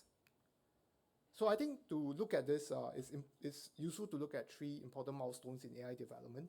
So the first one being back in 1996. So in 1996, what we had was that IBM Deep Blue actually started to compete against World Chess Champion. And out of, I forgot 6 or 7 games, Deep Blue won 1 game. And in a rematch in the following year, Deep Blue beat the world champion. So this was actually the first time when an AI model was able to replicate human behavior, replicate human reasoning, and actually outperform human reasoning. But then even at that point in time, I guess most of us would not say that we are in the age of AI. To most of us, we might get interested in what's happening with AI. AI is what we read about in the newspapers. AI is what we hear the big tech companies talk about. But AI is far removed from us. But then what happened in 2011 was then Apple Siri and then Amazon Alexa was being launched in the consumer market. So with your smartphone, you are able to access a range of functions that affects your daily living.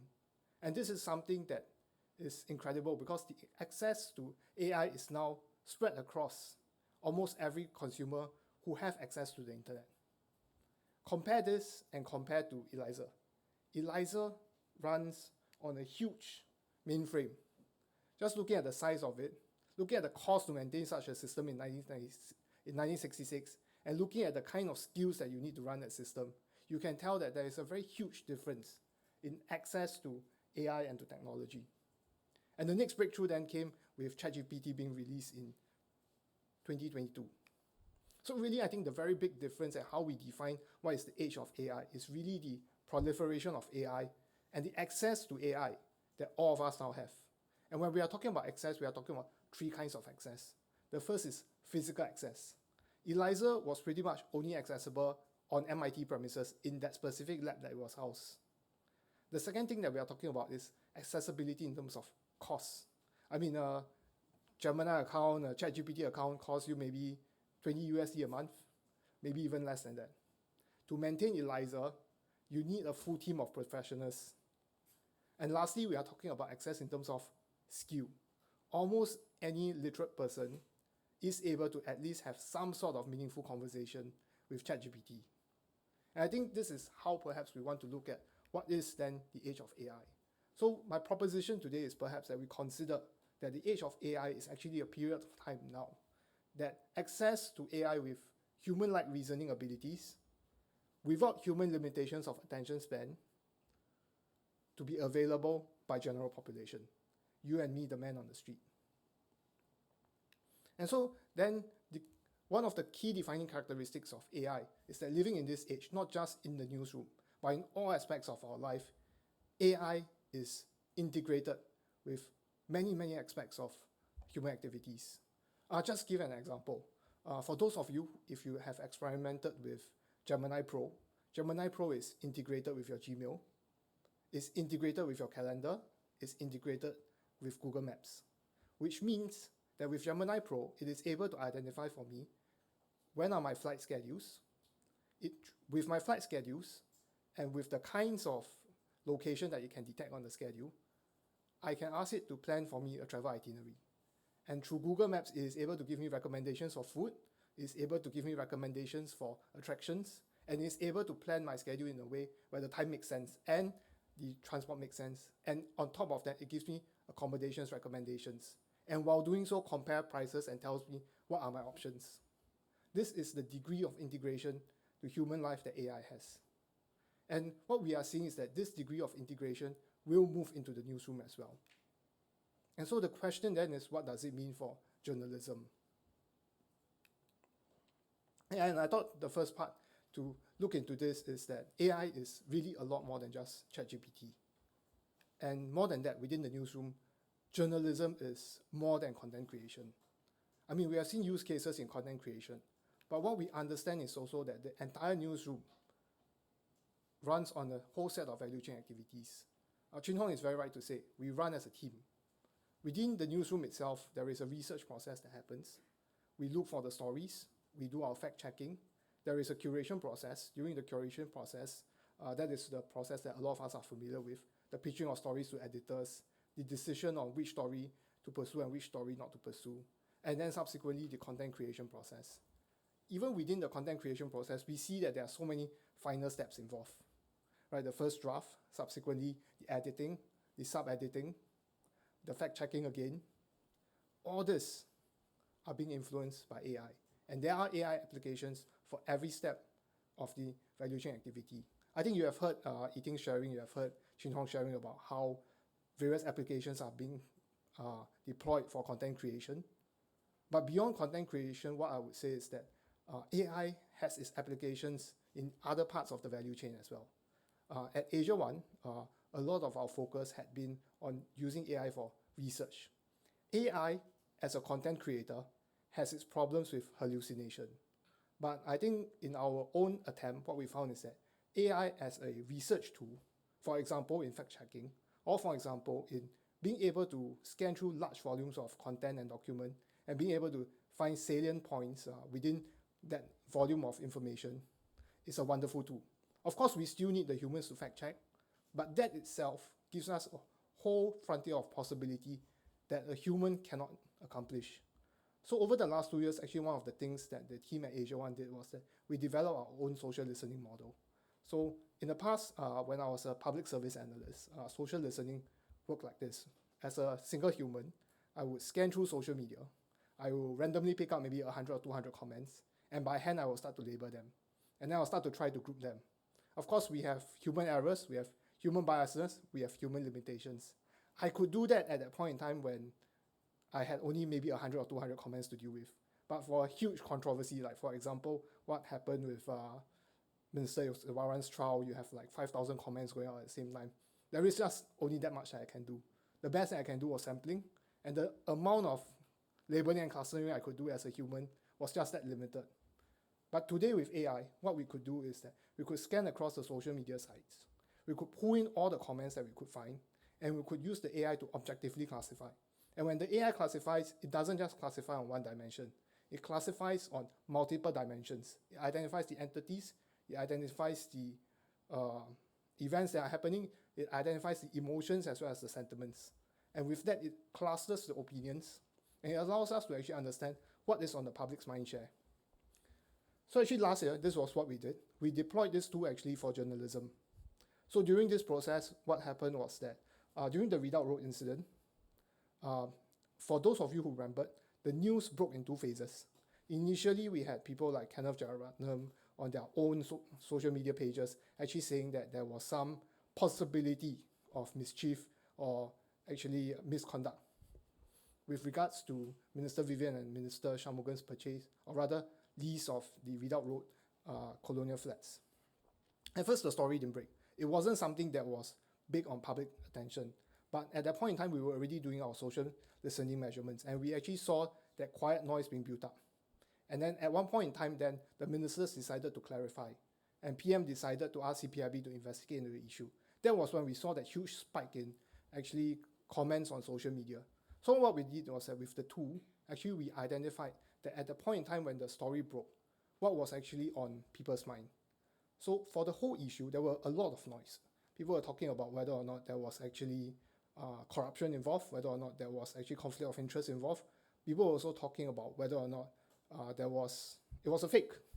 But what we identified was that there were two issues that stood out the most in proportion to the rest of the discussion that was going on. Number one, that there was a question of why is it that the final price that the ministers rented the black and white bungalows was so close to the guide price. And number two, when they were talking about this, there was a lot of confusion between a black and white bungalow and a good class bungalow. And a lot of times people were actually using these two interchangeably.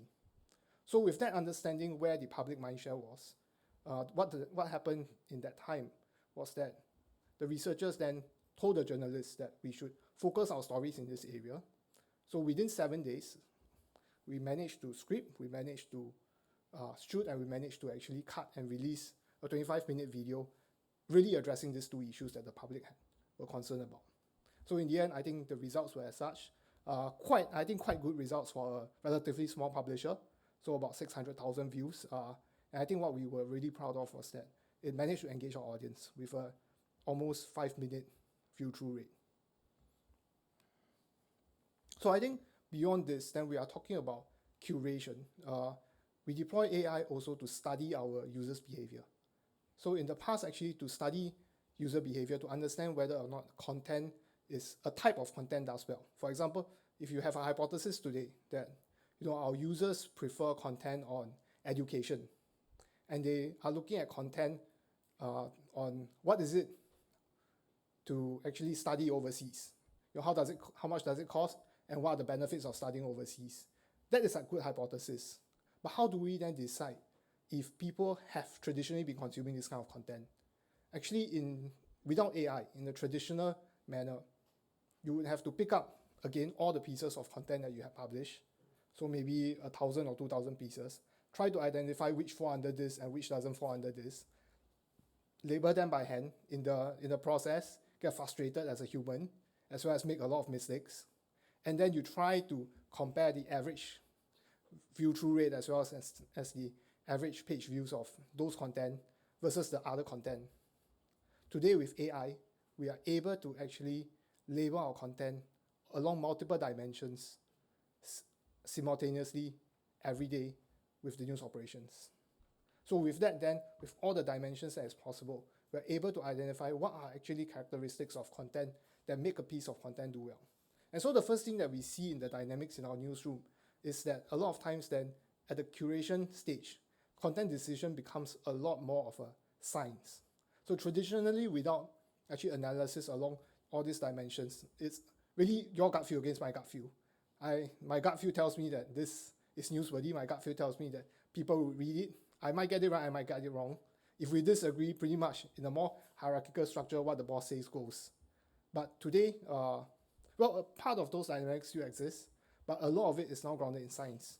Historically, content about this particular person, possibly Taylor Swift, possibly her girlfriend, her boyfriend, tend to do better than content which features somebody else, like for example, Lisa from Blackpink. And so along with that, then AI comes as an assistant in the decision-making process at the curation stage. And at the same time, it changes how we approach curation in terms of the method that we approach it. And I think finally, in terms of media operations then, we are talking about the possibility of hyper-personalization. But I think what I described, some of the things that we have already experimented on, for example, with content classification, with social listening, those are things that were already existing in the past. But what I have to say is that, again, a lot of those technology, even in its more primitive form, were only available to very well-resourced companies. Let's talk about social listening again. Back when I was a civil servant, we had access to social listening tools, but those tools that we had access to were much more rudimentary. The degree to which they could analyze content was much more limited because at that point in time, we did not have large language models. The technology that was running those models were pretty much natural language processing technology, which is one generation behind. The difference between that and large language model is that it cannot process words in context. It could only identify meaning of words without context. So even in those times with that level of application, social listening tool, to subscribe to a good one might cost you pretty much 6 digits a month. That is not the kind of money that a small publisher can pay. Pretty much only the MNCs as well as the listed companies can afford to have that kind of technology on an ongoing basis. Same thing for content classification model. There were already models existing in the 2000s, but to access those models, again, pretty much you pay at least 6 digits a month. And so today what we are looking at is that there is the access that we have to AI across multiple functions within journalism. And so what I see is that AI is transforming how we do our tasks at different stages, but also transforming the dynamics of the entire newsroom. So I think what we see as a conclusion here is that in time to come, increasingly as more and more newsrooms integrate AI into our work as well as into all the activities in our value chain, there will be a radical transformation of the newsroom. I think the first thing that I can see is that the traditional definition of a journalist might change. I think some of my fellow speakers also say that we are always changing. But I think today, when we think of a journalist, it's no longer a man with a pen trying to put up a story. Chin Hong already said, we work as a team now. For us to be able to cut that 25-minute video, it was the effort of not just one journalist to find the profiles and the stories. We had the entire media team with the creatives. We had the entire research team involved. And then we had another team that was actually getting the technology available. And so all these people, while we might not traditionally call them journalists, are now part of the journalism process. And so I think part of then where we see ourselves in this age of AI as journalists is that maybe there is a need to rethink about how we operate. For a journalist then, the core skill sets are probably going to shift. Within this paradigm, pretty much what might happen is also that individuals, we must start to be able to become adept at working cross-functionally. While my journalists might not be an expert in AI, they might not be experts in data science, but at least they have working knowledge of what goes into the models, how the models operate, and how to interpret the findings of the models. Then that allows us to then harness that synergy. If not, if we are unable to be able to communicate in that manner, we will not be able to operate at the speed that is needed of a newsroom. And so I think the other part then that excites me is that there will be a wide expansion of the frontiers of possibility. I think we have already seen what the China firms are doing. We have seen what Zaobao is doing. We have seen what MediaCorp is doing. Many different use cases. I think we are only starting to scratch the surface of what AI can do to journalism, how AI can enhance journalism. But at the same time, I think part of how much we can tap on this really depends on two things. One is our creativity, but another part being our mastery of the technology, our understanding of what the technology entails, how it can be deployed, and how it can be integrated into our process. And I think when we look at being a journalist in the age of AI, then there's a very big question of then how do we train a new batch of journalists to have that mastery of the technology. I think we don't expect everybody here to be master coders. We also probably will not expect everyone here to be master prompt engineers. But then how do we be able to understand how the technology works enough to know how can it enhance the work that I'm doing?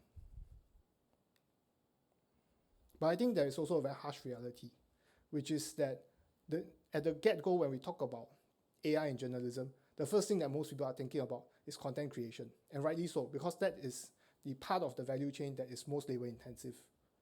And with AI being deployed in the newsroom, what we will see, even ceteris paribus, with the level of technology that we have now, is a massive expansion in terms of productivity. But then the harsh reality is as such. People's attention spans are limited. I mean, we have about 6 million people in Singapore. If, for example, everybody spends half an hour consuming news, the amount of man hours that every media company is there to fight for is 300 million man hours. That constant will not change. We will not suddenly have the population shifting to be hungry for more news.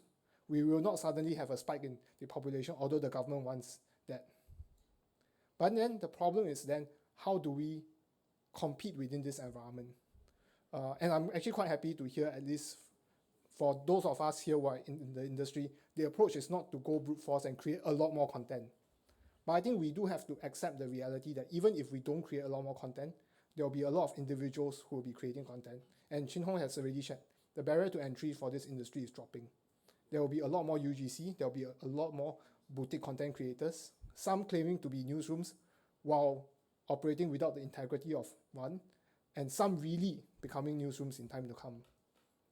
The question then is that within this whole environment itself, how do we allow our content to differentiate itself? And I think for the individual journalists then, the question is that when your time is taken away from doing the menial tasks, how do you then focus on meaningfully the activities that allow your content to actually create greater value for your users? And I think what I at least try to gaze into a tea leaf to say is that it is possible that we are moving into a paradigm where the competition of quality will be a lot sharper, and the public may very likely become a lot more critical, because we are also looking at a space when there's so much additional productive capability. A lot of it are also going into what Chin Hong would have described as non-benign users. You have your misinformation, disinformation, you have your scams, you have your fakes, all going out. There will be greater public skepticism, and the challenge then is that how do we use a technology that has proven itself to be at least unreliable in some aspects, in a way that allows us to continue to maintain our public's trust and brand equity. But I think the reality is that the mandate of the newsroom to bring truth to the public continues to remain. But the question then is that within this environment, how do we then discharge our responsibilities? And as individuals, as journalists then, how do we see ourselves fit into this new ecosystem? So I thought, it's a pleasure to be the last speaker before the Q&A. So I thought I end by really provoking us into thinking about how this new paradigm will be. I don't think any one of us can really predict where this is going to bring us. The only thing that we can all agree on is that there will be more and more AI being used in the newsroom. But what this will result in, the kind of competitive dynamics in the industry, and the kind of industry practices that will emerge. I think none of us here really dare to make a claim on what it will be, but it's a good point for us to pause and think that as an individual journalist, how do I prepare myself for this environment, and how do I then put myself in a position to succeed in this environment? Thank you.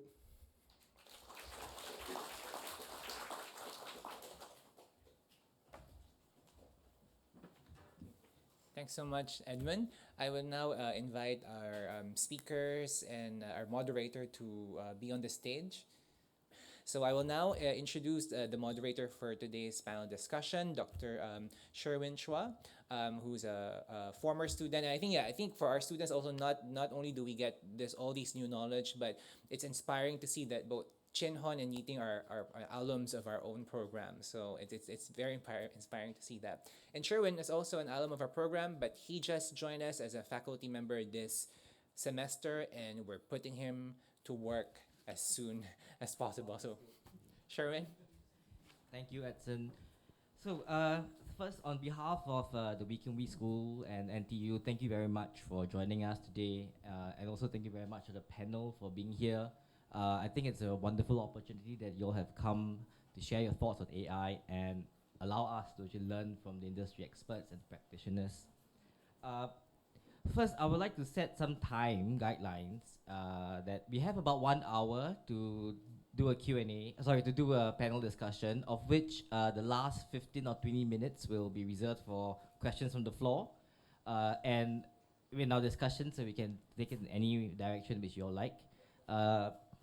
Let me first summarize the overall presentations. I think we covered 3 main areas, which I think would be good as a kind of platform for us to discuss further. The first one, which what I call red lines and guidelines, right? What's going on in the newsroom? There were a lot of use cases, but I think there is room to discuss areas which there are red lines, which you all don't see AI being useful, and where the instances where you pull back. The second one is, of course, skills, journalism, and training, and also that segues into a little bit of newsroom culture. Then Edmund, you talked about newsroom dynamics. And the third one is, of course, all of you mentioned, what is the role of journalism now that newsrooms can play in helping to fight or combat misinformation, disinformation related to the AI. So these are the 3 main areas. So let's start off the first one, right? And this is a question for all of you. So on the idea of use cases, right? We saw Edson's presentation about how use cases are in the newsroom, but are there any instances or stories which you all have and examples where you all actually pulled back, that the newsrooms pulled back from using AI? Are there any things that come to mind? I can share. Sure. So, voice cloning is one area that we actually pull back quite deliberately. Is the mic? Is the mic picking up? That's okay. I'll just carry on. Right. So, voice cloning is a clear area that we pull back from after experimenting with it. So essentially, what we started with was to clone the voices of 2 of our best-known presenters, Ottilie Edwards and Dawn Tan. And the quality of the cloning was actually fantastic. We actually, as part of the trial, we used them to voice radio bulletins on certain days, and we broadcasted it without announcing it to just see whether anyone wrote in to say, hey, your presenter sounds a little different today, right? But no one noticed anything. So in terms of technical quality, it was perfect. But we started getting feedback from staff that, there are too many legal and ethical issues surrounding voice cloning. So a good example would be, say, if that particular voice clone, as a result of its limitation in its implementation, mispronounces certain names. So, like for example, Xi Jinping's name, right? If you run it through a standard off-the-shelf text-to-speech model, it won't get that pronunciation correct, right? You'll come up, in the worst case possible, you might say 11 Jinping or something like that, because XI is not pronounced as Xi, but the machine might interpret it as 11. Right? So you have funny mistakes like that. So if in that worst case scenario, the clone of Ottilie or Dawn mispronounces it that way, it becomes a huge embarrassment for either of them. And even if we then clarify that, oh, it was the AI that made the mistake and not them, the public will not remember it as the AI having made the mistake. They would have thought that, oh, how could Dawn or Tally have made such a silly error? And it's going to be a huge embarrassment for them. And you can't fully anticipate the kind of mistakes that could happen as a result of this. No doubt you'll have humans checking that particular clip when it goes out, but you still can't fully anticipate the kind of scenarios where things might go wrong. And after considering the staff feedback as well as some of the other use cases that we've seen elsewhere, we just decided to can the entire project entirely, and we've decided to really put a pause on cloning in general at this point in time, simply because we believe that the bad actors or those out for mischief are just going to use this technology in a very big way in future to create confusion or just general mischief. They may, I mean, there's just no way you can stop anyone from using the 11 Labs or some of the cloning technology that are out there to create clones of anyone they want, whether it's Otali or any of the other presenters on CNA. But at least we would be able to come out and say that, you know, whatever, if you see a clone of one of our presenters out there, it's definitely not from us because we don't do this at all. So there at least would be a clear red line in terms of indicating what we as a newsroom would or would not do. And if you see it, you know straight away that, you know, someone else is up to mischief with this thing. In fact, if some of you have been on Facebook or YouTube in the past year, you would have seen crypto scams that use CNA presenters, right? Together with Ho Ching, I believe. There was one where Ho Ching was being interviewed, and then Dawn was one of the presenters, and then they had Ho Ching coming on the screen selling a crypto scam ad and kind of stuff like that. So, you know, by not going into the cloning technology, so to speak, then we would say that, you know, if you see someone cloning our guys, it's just definitely not done by us. So that's at least one line of one area that we've pulled back from. I mean, just to add on for Zaobao, I think we are also quite cautious about cloning, like having an avatar of the real journalists, the real people in the newsroom, because of precisely of what Chin Hong said, also the ethical consideration and then the IP and all this, and how do we draw the line. Yeah, so we are also concerned, and then the possible implication of, you know, deep fakes further on and stuff. Yeah, so we are quite mindful of that, and we are not really actively trying much of that. But in terms of voice cloning, I think we were trying, in the newsroom now we are trying to create a Zaobao voiced. Yeah, so we tried to use one of our best voices as a reference, but we are now working on it, so we're trying to tone it down such that it's not so distinctive, and it becomes just a general pleasant but not so identifiable kind of a voice. So we are not quite there yet, but we are hoping that, you know, that could be something we could use, you know, as an AI generated voice, but yet it's close to the Singapore accent, you know, the diction and everything, but yet not to be recognizable to anybody. Yeah, so that's what we are trying to do. So on that part, we are a bit relaxed on that, but we are also very cautious that we are not going to have a voice that is really exactly like any particular voice in the newsroom. Yeah. George, from your own experiences at LinkedIn, have you come across instances where you pulled back from implementation of AI? So I've got two examples I can cite. One was something that we reined in during testing, and the other was that we brought a little farther out before realizing we needed to bring it back. The first one, we'd wanted to set up AI-powered conversations among our users with prompts coming from AI, and we powered up, I think the original target was 500,000, and with AI you can turn the dial quickly, so it turned to 1 million prompts. Two areas that we shut down in testing were health advice and financial services advice. And in both cases, one, there's question of what's gone into the training set. There's some excellent advice on both topics, and there's also a lot of fringe and quackery, and especially in financial services, some things that are downright destructive. And we felt rather than trying to clean it up afterward, we had a lot of other conversations we wanted to start, and these were two areas that we could just pull back from. The second example I wanted to cite, and this probably has more enduring relevance, We had taken Microsoft's Copilot project, which will sort of guide you through a lot of things. This was in early days, and I think it ultimately has been fixed, but it took us a little time to realize it needed attention. The issue was that Copilot tested beautifully in almost every career guidance situation on the first question and the second question, and we realized we needed to do more testing going 3, 4, 5, 6 questions down, because of a lot of times the facade is beautiful, but then when you get to much more granular questions, the knowledge base is weaker and either the responses are very hazy or they're counterproductive. So I think that's just a hygiene question of learning not just what your AI can do on the initial question, but really pushing deeper to see if it has the expertise to be sufficient. Thank you. Edmund, would you like to chime in, coming from the non-editorial perspective? But I think our experiences are similar because we have similar concerns. So actually initially when we started off, we went hard on content as well.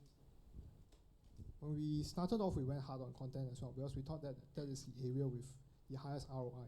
But then with the initial experiments actually turning out too much hallucinations as well as too much added details that are actually unverified and untrue, then we decided then that we need to be a lot more calibrated in where we actually focus our efforts. So then on the content side, actually, we went on to focus on actually working on press release because that is a lot safer in terms of a use case. And as long as the AI actually works around reporting the press releases that are given and doesn't add any additional information, then that itself would have been safer. So I think that's one thing that happened.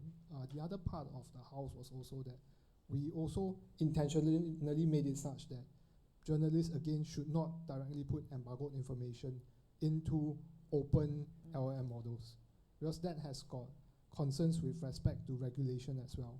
So rather than that, what we did was that we created a closed cloud environment so that they could work on. But again, that environment for now is not connected to our CMS because I think we are still cautious about actually putting in content such that it can directly be fed through the CMS. So intentionally, actually, through the whole process, we are building it such that there are natural breaks. And then the human has to be forced to at least still intervene at this stage. Thank you. Listening to the four of you, I think it is a case where, and you all mentioned this in your presentation as well, that developing guidelines in the newsroom, the do's and don'ts, Chin Hon and Yi-Ting, you both mentioned it, it's iterative. And listening to the anti-use cases, in this case where you pulled back, my question then is how do all these use and non-use cases feed into the development of the do's and don'ts in the list? Because it sounds like it is quite, it is at this stage still being developed. How do you use these things? How do you use these instances of do's and, whether the use cases, the positives of AI that it brings to the journalism, and instances where you all pulled back, how does these things feed into the development of your guidelines in the newsroom? So Chin Hon, you talked about the do's and don'ts in that list. You think you talked about the 5 E's? Okay, I'll start. I mean, the do's and don'ts that I shared were actually just operational do's and don'ts. So they were lessons that we picked up along the way as part of implementing the AI projects. And so some things you learn along the way, and you frankly can't learn some of these lessons until you have actually conducted some of these projects and learned from some of the failures along the way.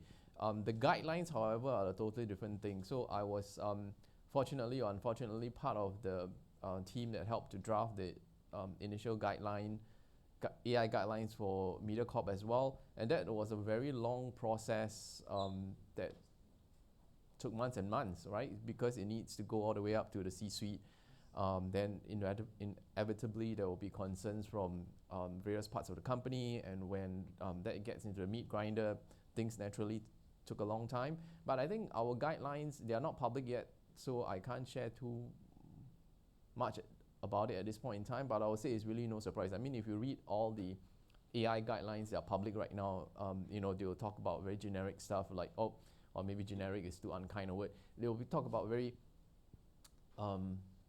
standard stuff like, we take responsibility for our content, we will not contribute to misinformation or disinformation and general things like that. So just to be very clear, there are one set of very broad so-called corporate AI guidelines that will also enforce how the users interact with the technology. To say that, you know, if you're using Copilot, for example, right, you will have to you will not sign an agreement. You have to acknowledge an agreement that says that you will not that you will use it responsibly, blah blah blah. But the do's and don'ts for the specific projects, unfortunately, are things that you can only learn from running the projects themselves. Yeah, I think for us, we are still quite early on in terms of experimenting with it. Because as I mentioned, right, when we worked on the AI portal, right, it was very much a very close group working on it first. So essentially, we just started to liberalize the use only like just 1 or 2 months ago. So actually, we are still in the process whereby we're trying to get more people to start using it and then collecting feedback. And another thing is, because it's developed in-house, the AI portal, so actually all the queries or, you know, the kind of questions people put in is actually being monitored back end by our data and tech team. So there's always this warning that please don't try and write your personal love letters or whatever using it, because, you know, back end there are people watching it. So we are trying to collect feedback from there, and then probably it's still too early to say how we will actually work on it, but I think we'll go through this process of collecting the feedback after the initial expansion of usage, and then we'll see how. Yeah. So I think actually there's an element of any newsroom's culture that just the stakes get higher, and it's important to reiterate. And that is the difference between forgivable errors and unforgivable errors. You hope that everything is spelled exactly right, but a one-letter mistake on spelling is not going to ruin the reputation. By contrast, there are things about people's character. I mean, I remember at one publication I worked on, the Prime Minister of Ireland was straight and the president was gay, or the other way around. Someone managed to get it confused and got someone's sexual identity wrong in a widely published story. That's not the kind of mistake where you go, never mind, we'll fix it in the next edition. That's the kind of thing that hangs over the head of the publication as an accuracy error that shouldn't have happened. So I think as we start to get material that is sort of supported by generative AI, it's essential to know what are we absolutely checking it for, and then we try and do as well as we can on everything else. But you never want to be in a situation where you let a big mistake slip through. So I think just reiterating that to all of the people who are doing quality control, whether it's copy editors or other reviewers, to know what to look for, because the AI doesn't know when it's made a mistake. Would you like to add to that? Or? I think our experience with It's your mic. Okay.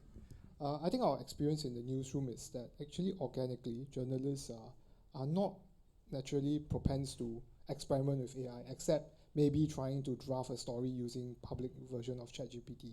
So a lot of times, at least the good thing is the innovation, or at least the drive to innovation, comes from the tech, the data team, or even from the management. But because it starts from there, the process can be a lot more controlled. We just have to ring fence the journalists such that they don't go rogue with their own private accounts. But then subsequently, then from a management perspective, I think because resources are also limited, we tend to start by focusing on the safer use cases first, and slowly, progressively look into the possibilities of the higher risk use cases. Yeah, thank you. Yeah, so another question that I have is actually, why is there a need for guidelines, right? I started my career as a journalist at Today before you, Chin Hon, and I remember going to the newsroom and not having any guidelines on how to do a fact check. I have my own stories of making hell or mistakes in my job and being scolded by my editors. But there were no guidelines. It was more practice-based. We were told what to do for fact-checking, and we were taught how to carry out fact checks. But there was no formalized guidelines. So why is there a need of guidelines for when it comes to AI or even platforms, social media policies these days? For the simple fact that there's so much more that you can do with the technology and the platforms these days, right? I mean, sort of, I don't know which year you started in journalism, but I mean, at least I know that back when I started in the print newsroom, there was very little damage that I could do on my own, right? Because there's so many layers, and you know, the newspaper is only going to go out the next day. So even assuming that in the unlikelihood that you get something mischievous past your supervisor, there's no way you can get it through the supervisor and whoever's putting the newspaper on paper and things like that, right? Whereas nowadays, I mean, everything is digital. I think I would say that things are a lot more porous, and you can just get away with a lot more stuff if people are not paying attention. And because people are so busy these days, they've got so many things to keep an eye on, the chances of things slipping are just much, much higher. And therefore, the rules have to be very clear from the start to say that, look, I'm trusting you with this technology, but at the same time, that means that there are certain rules you have to abide by, and if things go wrong, well, it means that you're going to be out of a job. Well, maybe not to that degree, but there's going to be hell to pay. Yeah, I just want to add on that actually we are not stranger to guidelines. Actually, in the newsroom, we've always had quite a lot of guidelines. I mean, when social media just started, I think we also had guidelines for social media usage. And in terms of reporting, how you report and stuff like that, there's also some kind of a guideline. So I wouldn't say AI is any different. Yeah. So the other perspective I'd add is that if we roll the clock back 30 or 40 years, there was only so much content out there. And even if our newspaper or television site had a terrible error, we were all that there was the next day. There was a limit to how many people you'd lose and they had to come back to you. Now there's an enormous surplus of content. You could spend 24 hours trying to stay up to date on what's there and you'd only see a fraction.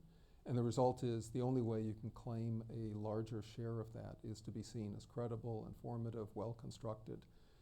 If your reputation tanks, you may never get people back. So simply as a matter of business survival, if you don't have clarity about how to do it right, you're no better than 1,000 fringe sites, and that's just not going to give you a future. And I think I agree a lot with Yiting as well, that the guidelines have always been there. And the outcomes that we have been pursuing for haven't really changed in terms of the pursuit of fidelity as well as the maintenance of credibility. And I think what is happening now is only an adaptation of those guidelines such that we can accommodate the usage of AI in the newsroom. Yeah, Chin Hon, thank you, Edmund. Chin Hon, you hit on a very interesting point earlier in your presentation, right? That schools, so now we segue into the training and skills part, that schools and journalism schools and I guess schools in general should be giving students a free account, free AI account. And Edson and I actually have been thinking about how do we refresh our journalism syllabus and thinking about technology and segue. Is it a case then that the schools and as well as the newsroom should be focusing more on AI skills and AI skills in the context of journalism and decrease their positions or rather the resources on core journalistic skills, reporting, fact-checking, writing clean copies? Is it the case that the balance has shifted? And this is a question for all of you. No, I don't think the balance has shifted at all. It's just that the way you go about it has to change. You simply have to incorporate this new tool into how journalism education is done. And I'm not saying that because I'm interested or passionate about AI myself. The market has already made that determination, right? The way OpenAI's, ChatGPT's popularity has skyrocketed. Even if you don't believe that, the number one clue you should take as to why it's important to incorporate these LLM tools into journalism education is to look at how seriously the Singapore government is taking this technology, right? In fact, they are even more aggressive about this than the newsrooms are. So the government is nothing if not is Singapore's biggest newsmaker. So if you're journalism in the next 5 to 10 years' time, and you're entering the job market with no experience with AI, LLM platforms, and you're stepping into the environment whereby your employer is already in their third or fourth phase of implementing a lot of these AI technologies, the government is even running further ahead with all this stuff.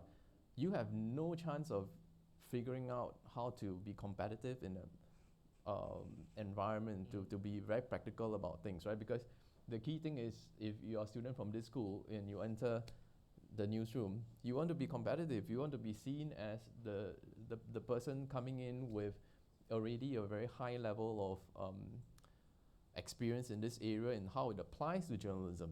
So if the school does not figure out a way to sort of adapt to this shift, then the students are just going to come into the job place, into the newsrooms, being disadvantaged, I feel.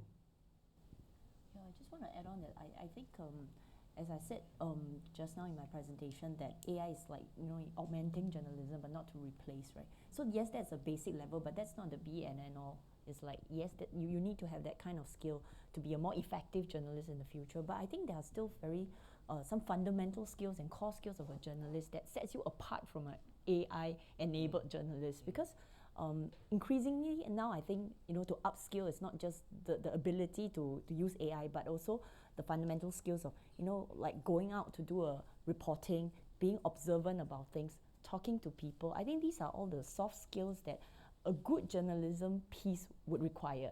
Like if you would say, if you want to talk about memorable journalist pieces, right? It wouldn't be like a cold piece written by an AI. It would be something like, a feature story that has that observation from the ground, or that investigative journalism piece, or a one-to-one interview, that there is some kind of a POV from your perspective as a journalist when you talk to that person, and some kind of a nuance in between the lines, and the little observation, the gestures and all these. So all these actually require the hard work of a journalist going out to speak to someone, and not just relying on AI to do all the other things. So I think those things won't change, and in fact, in future will be even more valuable, because that's what will set the higher value pieces apart from the AI generated efficient pieces. Yeah. I'll give a big +1 to that answer and build on it a little bit. I think around the world, journalism education traditionally has focused on how to write like a journalist. And that's an important skill, but AI is going to take us 90% of the way there, and the component there should be how to gain those last little bits of expertise that will make you a good AI overseer. What AI can't do is access a lot of information that is never fed into learning models. And I think pretty much every speaker on this panel in one way or another has said that a lot of the value add from journalism is going to be learning things that are not in the training set, knowing how to draw information out of people, knowing how to find unseen sources. There's a lot of stuff out there. Every time I'm inside an organization, I'm amazed that what's written about them is maybe 10% of what's going on.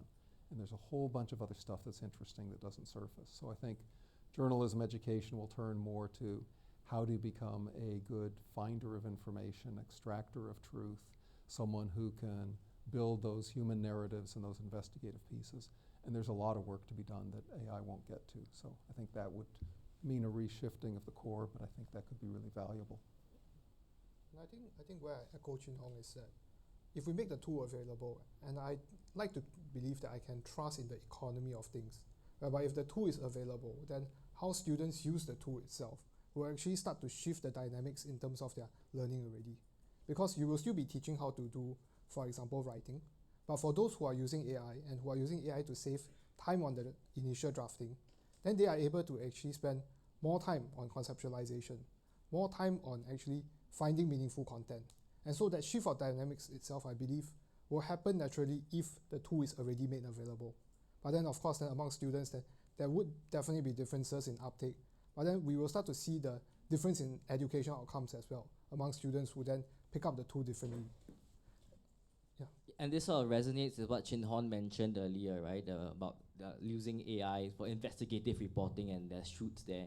But Edmund, if I could just tap into your expertise a little bit, coming from a non-editorial angle in the newsroom, in terms of culture and working with journalists, what are the things that you've experienced in the time there in relation to helping journalists understand the use of AI, or was it more challenges than more minuses than plus? I think part of it is that what was needed, at least for my team. I think what was needed for my team is really to develop an empathy of journalists' work processes as well as their emotions within the work processes, because then we can approach them with the perspective that we are here to help you with what you are doing.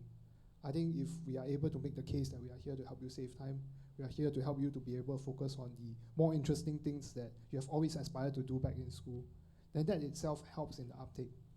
Can you give us a concrete example where this happened in the newsroom?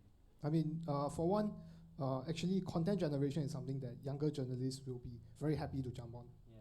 Because the amount of time they need to actually draft, redraft, and then subsequently re-angle according to what the editors want, that itself to them sometimes they start to get frustrated.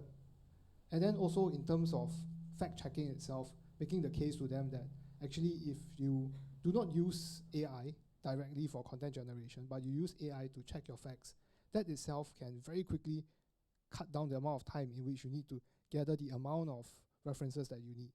But I think a lot of it comes to us getting into and involved in their work processes, just understanding where they are coming from. Right. And do you face more resistance or acceptance now from different parts of, different types of journalists in the newsroom?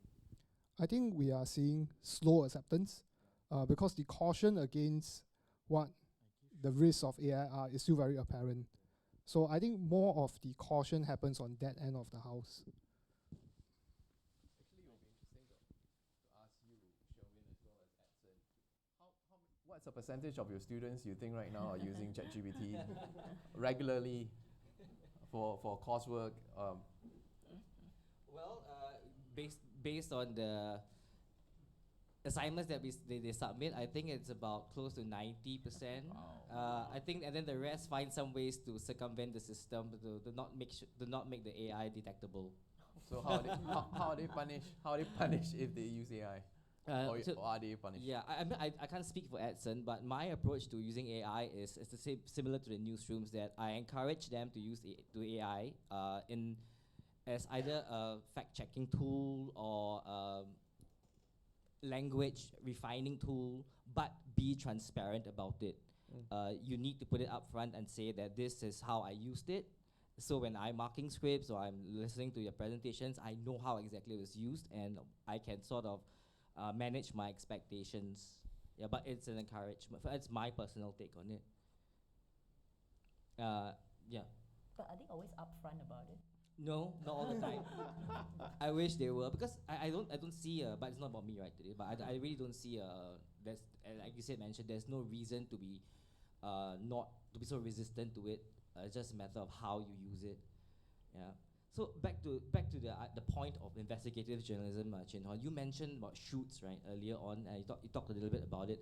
Can you tell us more about where you see AI actually helping investigative journalism? No, well, there are practical as well as organizational ways in which that is going to happen. So AI is going to the large language models are going to be far better at going through large amounts of data to just help you find the connective tissues that may take you just a longer time to discover, right? So what I do these days, even when I'm just running surveys. So again, back to a practical use case. I'm currently running a trial for Microsoft Copilot among some of the newsroom users. So what we've done is that we run a couple of surveys to gauge how they feel about the service. And the surveys will have MCQ questions that ask them to rank the effectiveness 1 to 10 and things like that. But we'll also give them questions that ask them to write out in a few paragraphs their views on why this has worked, why this hasn't worked. So as the number of trial users grow, it's just not possible for me to sort of comb through all their feedback and to just try to summarize it or to figure out what are the key trends that I should be paying attention to. So what I do then is I collect all their feedback, I label them clearly saying that this is user 1 to 50, and run it through an LLM. And in fact, I run it through 3 LLMs to see what the different responses are. Then I look at that, check back to the raw script again, and then I get a better feel for the feedback that way. And I would imagine that if you're a working journalist now and then you've got to go through something like the Panama Papers, or if there's another WikiLeaks dump, that's exactly how you do it too. You're just gonna use this technology's ability to crunch through large amounts of data fast to help you find the trends, help you find connective tissues and things like that. So that's one aspect, but I would say the more difficult longer term trend really is how would the newsroom editors and the newsroom managers change the way they organize the newsroom around to push more resources into this area. And that is something that is much harder to change, because a lot of the newsrooms, at least those in Singapore that I've seen, are organized around a lot of what I would call the day-to-day grind, right? Some big announcement somewhere here, some big court cases somewhere, some big star visiting or parliament and things like that, right? You don't have the bandwidth, you don't have the resources to devote to digging on issues that are not obvious, right? Going from that daily grind model towards a more investigative model would just require not just the journalists themselves to acquire new skills, but there's going to be a lot more pressure on the managers themselves to guide this process. And it's not trivial, right? If you've been so used to doing this daily grind model for the last 3 decades, 2 decades, to then suddenly tell you that, look, okay, AI is going to take 50% of what you do now, spend that 50% of the time figuring out what people don't want you to know, but we would like to know. That is just not a trivial task. I'm sure George will have a lot to share on that, given his experience, because in an environment like the US where information is flowing a bit more freely, that might be a little bit easier, but still really, really tough. In the context of Singapore, where information does not flow as well, I think it's going to be really challenging, and I'm not sure I envy the jobs of the newsroom managers who are going to have to rethink how they operate in the next 5 to 10 years. Yeah, us in the schools as well. Yeah. George. So to pick up on that, I like the way you focused attention on the newsroom culture. And I'll offer a thought that I've seen in several newsrooms over the last 10 or 15 years. And that is culture changes when there's a data champion who is strong-willed enough that she or he comes into the editor-in-chief's office and says, this should not just be me, this should be a team of 10.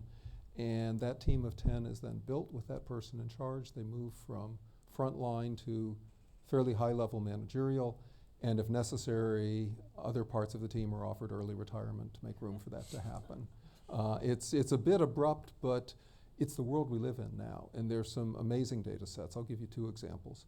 The largest credit card processors in the US have been selling slightly anonymized data to investment firms for years, where you can comb through and just see what people are buying day by day by day. You can find out what the hot products are, you can find out what restaurants are in style, you can find out what people order that's different than what they ordered before. If you want the pulse of your society, that's right there. Some health data is also in big batches and available like that. It used to be that was months of work, and you had to test hypotheses and form a new one every week or so. Generative AI can test hypotheses every 3 minutes.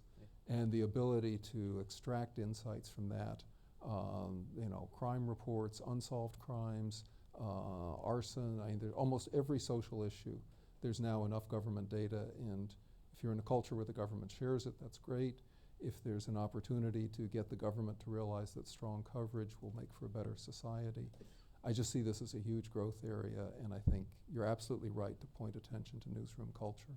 But if it can be flipped on its head, the opportunities to do landmark work and get a lot of readers are huge.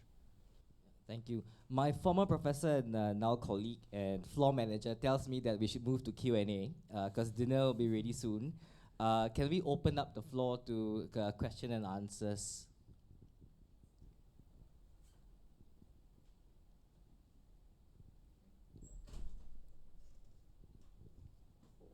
Hi, I'm Lester. I'm from NTU Corporate Communications, but I was a former ST journalist as well. So I've heard one of the key points is that we know that with AI, right, there's a lot of rubbish in it, rubbish out. So I've been working in the AI task force as well to explore it. Now the issue is that with PR firms and corporate communications officers using, and especially the government using these AI tools to generate, we may have this issue of this Chinese whisper where, the quotes get rewritten and then the AI at the newsroom rewrites it one more time. And that could lose that messaging, right? And also currently we are assuming that the press releases coming in, they're all ethical and they're all accurate. That may or may not be the case given with the amount of AI going. So how can the newsroom navigate this, and is there something like a standard that the newsroom could set for press releases coming in, or and maybe for the role of the sub editors as you were talked about, would they change? Would they become fact checkers and verifiers instead.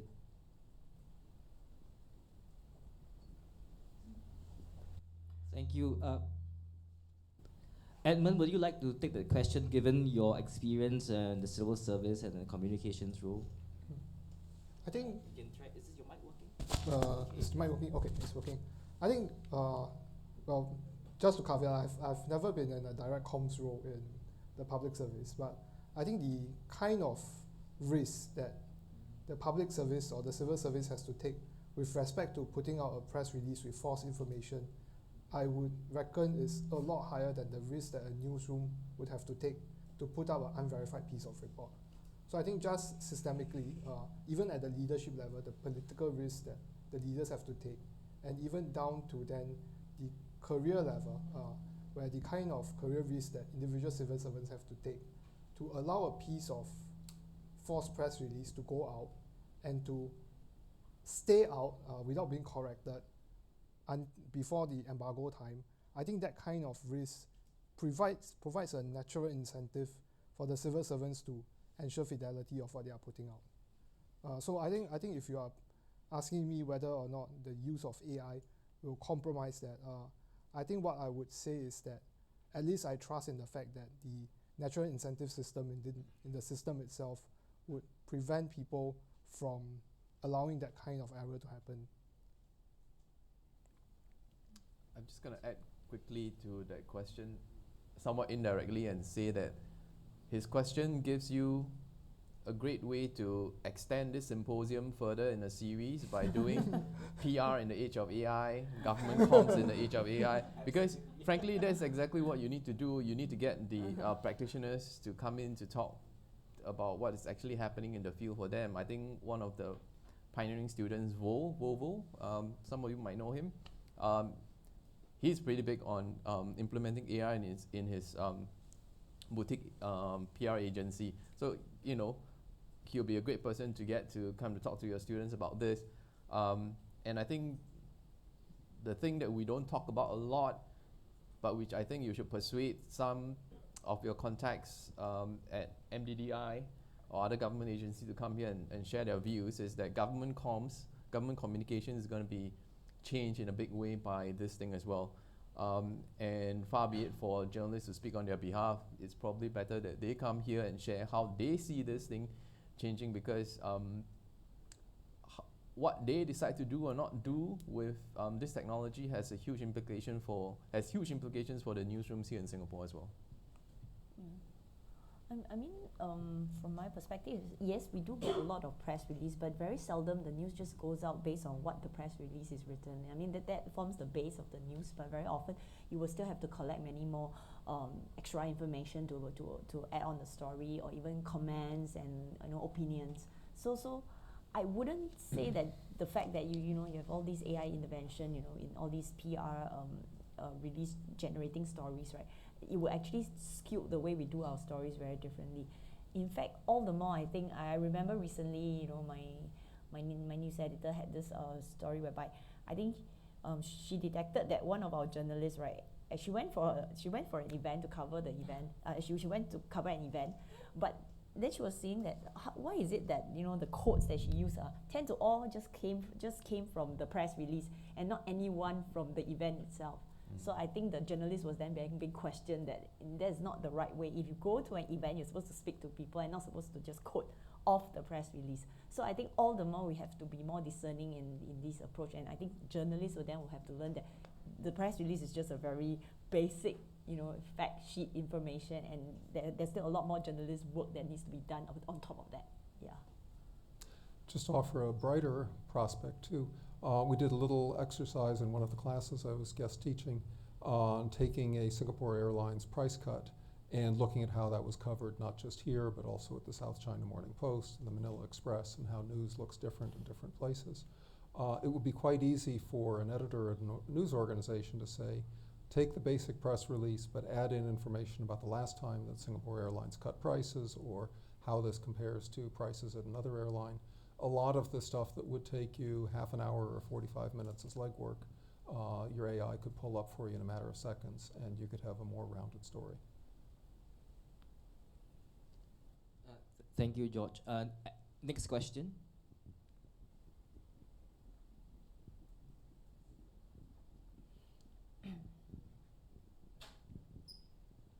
Thank you very much. I'm Jay Park, Assistant Professor from Wikimi School of Communication and Information. Thank you very much for sharing your insightful take-ons on how industry tackles the problem in the journalism in the age of AI. I would like to ask you, all the panelists, regarding how you define the fact or operationalize the fact when it comes to fact-checking. Because I was like playing with the Chinese large language model called Quan, and the prompt that I put in was the fact that is happening in Xinjiang related to human rights, forced labor, and religious oppression. But the output that I got from Quan was flagged as misinformation. So the decision that the large language model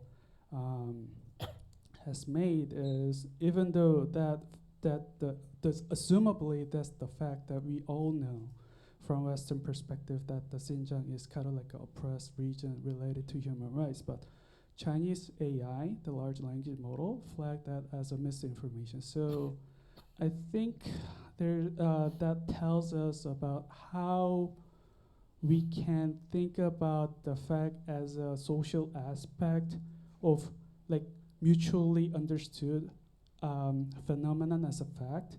But when I prompt that into large language model developed by Meta, which is Llama 3.1, it was flagged as true information, which is not related to misinformation at all. So I think what I wanted to ask is how you define the fact in terms of like a journalism. How can you possibly make a decision what is fact that is happening that is not on your area, that's easily observable, if that makes sense? Does the question, is that clarified?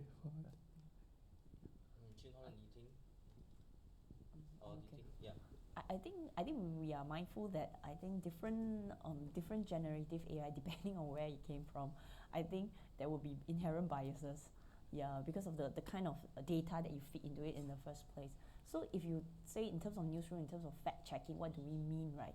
I mean, we don't mean checking the fact against different generative AI. Actually, we mean there's the traditional way of fact check whereby you check across multiple sources, which means the mainstream media across different, like if you say Xinjiang, of course you have to check with in China, some of the official media, what they are saying, and at the same time you also have to check foreign media, what they are saying, and then plus, especially for places where Zaobao has correspondents, then all the more you have to have the correspondent do the on-site reporting and what exactly is the situation. So it will be a combination of different sources and not just relying on different Gen AI to give you the information. And then from there you derive, I think you would derive a kind of a stand and what kind of a take you want to take from your media's perspective. Yeah. So from my point of view, the term LLM is very interesting in the sense that it's a large language model, right? Its biggest strength is with language and not the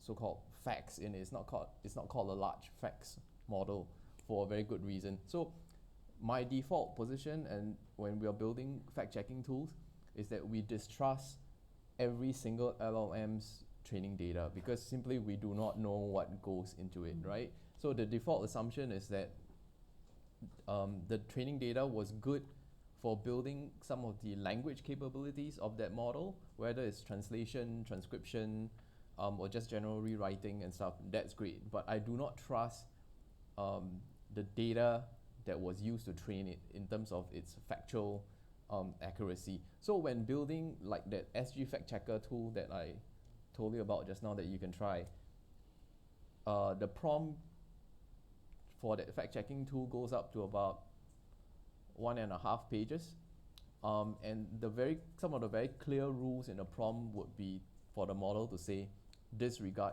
your training data. Do not give me answers from your training data.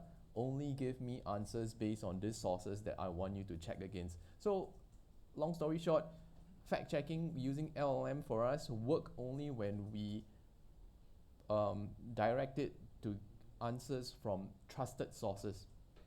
So I don't know whether some of you have already tried out some of the new products from OpenAI, like Search GPT or Perplexity itself, right? You search, you run a query on it. They don't give you a series of links, but they give you answers instead.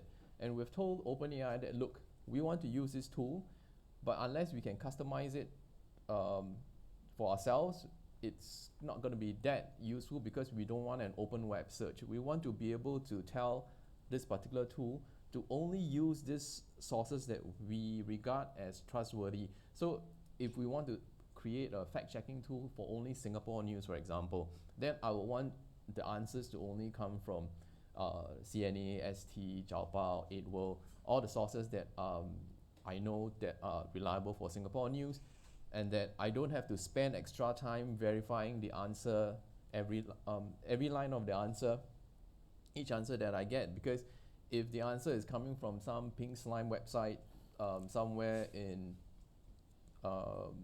Russia, for example, right? You have no idea, where the source was. It's going to be irrelevant. So the operational reality of fact checking, to me, at the end of the day, comes down to whether you can ground it in reliable sources. If you can't ground it in reliable sources, that is not fact checking. And you should never fact check openly against any LLM's training data, meaning to say that you just go and say, can you verify this?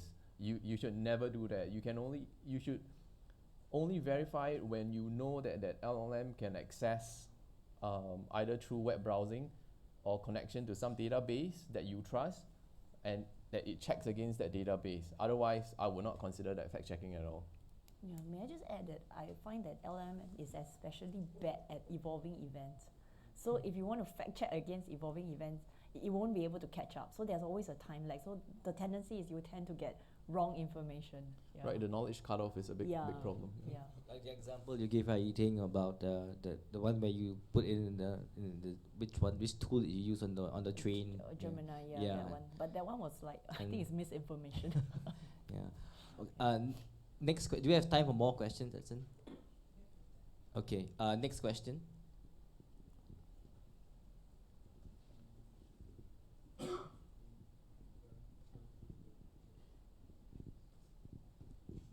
Hi, I'm Alexa. I'm a student at WikiMWi, and I think this question is more for the other students here in the room. You mentioned that journalists, especially younger journalists, should upskill and be aware of how to use AI for their work. So what would be your advice on how specifically to upskill, or any takeaways that we should have before entering the newsroom? Thank you.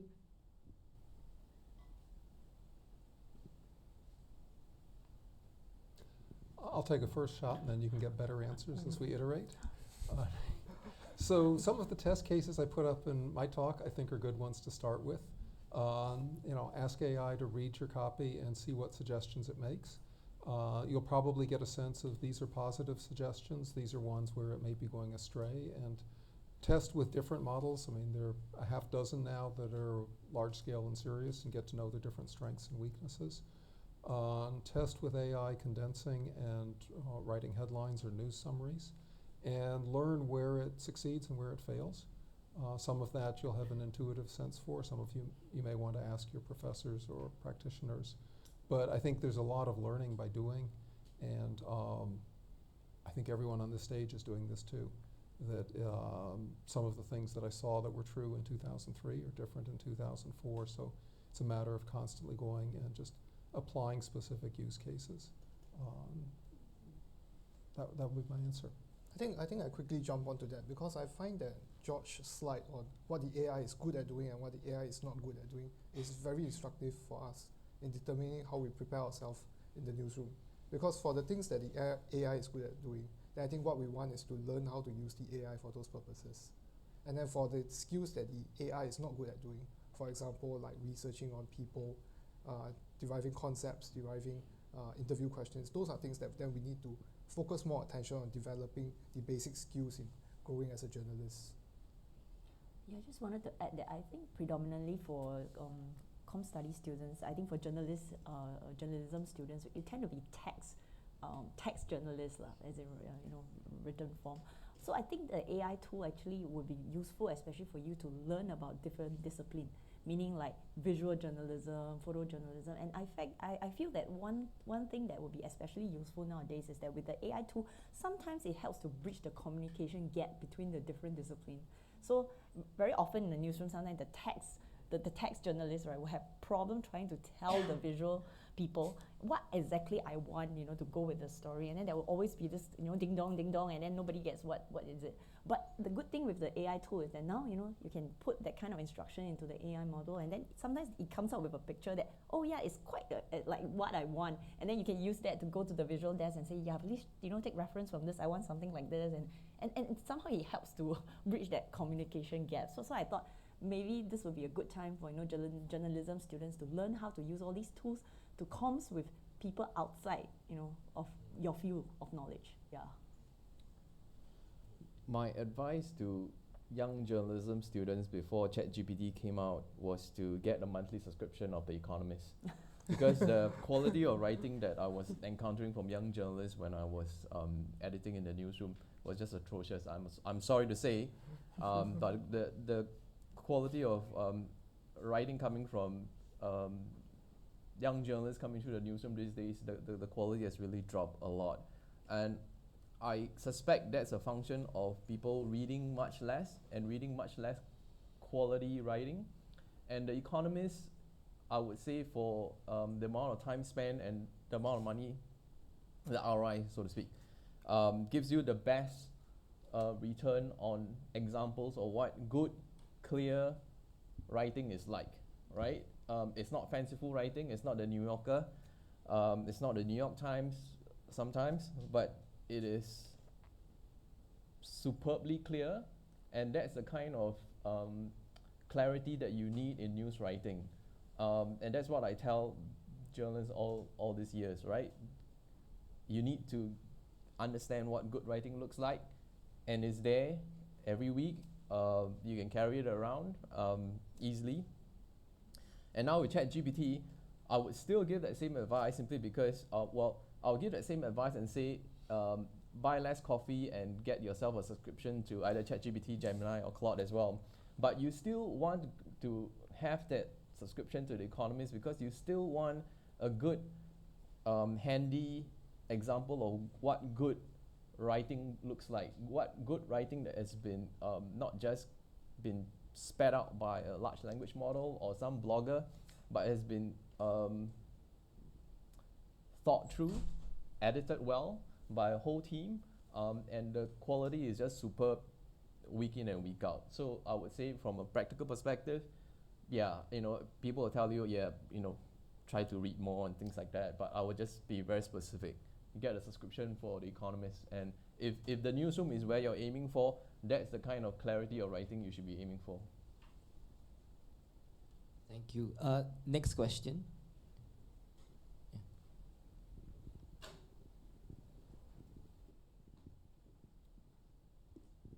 Hello, I'm Ashley. I'm at Asia One. I work on branding and strategy. So I've got a question to ask about this idea of widespread adoption of AI, right? So let's say if newsrooms across the world all started embracing AI the way that we've been talking about, how do you think it's going to affect the power dynamics between publishers and tech platforms?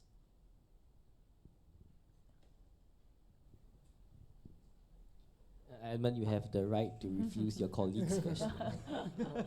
No, I'll answer him in the pantry. Okay.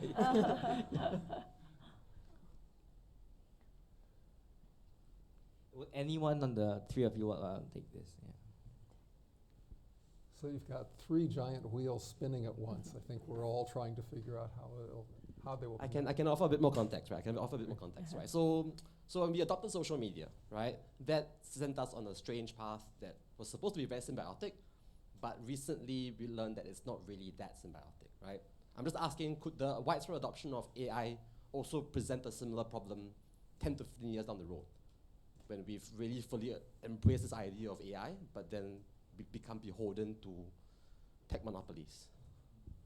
So I think if anything, the arrow's gone the other way, that the early days that other people alluded to where Facebook loved news and news loved Facebook, alas, the divorce has been finalized. They have separate homes far away now. I think it's incumbent on news organizations to find their own distribution strategy. I've seen newsletters rise greatly as a way to get information out, and the advertising rates on newsletters are good, so that's a way. I've seen podcasts gain favor. I've seen subscription revenue go up for the higher quality sites. But I think a point that was made in one of the earlier presentations is that news organizations have been price takers in the market and basically passive depending on what the distribution channel is. I think the tech platforms do not have a long-term interest in news' health. It's just another player alongside the Candy Crush games people. And I think the more news organizations can control their own distribution and control their own revenue, the happier they'll be. I tend to work in the high end of the market, so I'm more concerned about smaller circulation but more revenue per user. I think the mass market will have a harder time because, as everyone gets their own AI subscription, you can replicate what was on those platforms. So I'm giving you a lot of different variables at once, but I think the answer is don't count on too much from the platforms. Build your own strategy. I'm not sure how things will pan out, but I remember reading about Perplexity that, with the advent of Perplexity, right, drawing from, information from various news sources, right, that it could also very much in the long run affect news outlet, whether there's still a need for you to then subscribe to any news outlet since you can get most of the things on like platforms like Perplexity.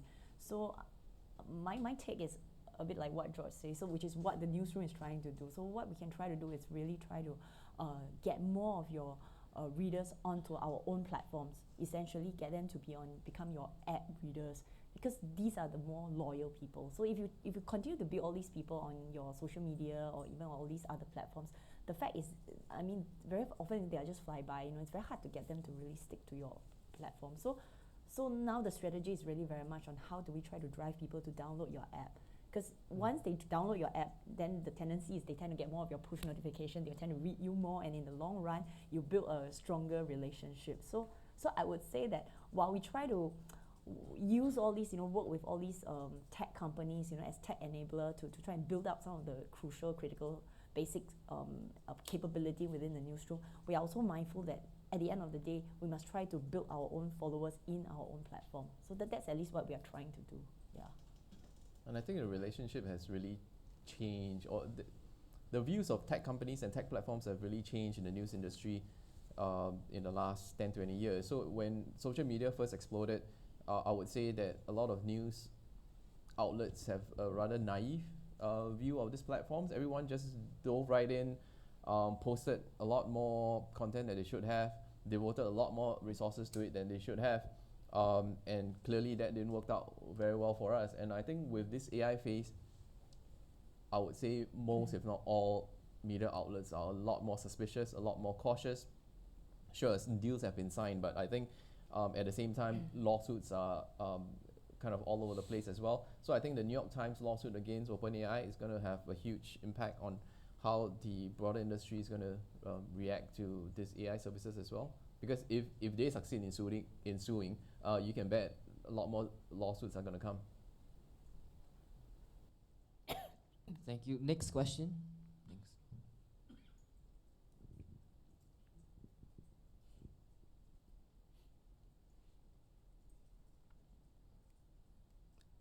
Okay, we have no more questions. We have time for just one last one. No? Okay. Well, I think we can call it a wrap then. We're just on time. Sorry? Oh, I do. So we have, there's more time, is it? Oh, yeah, okay. Yeah. What would you like to have for dinner?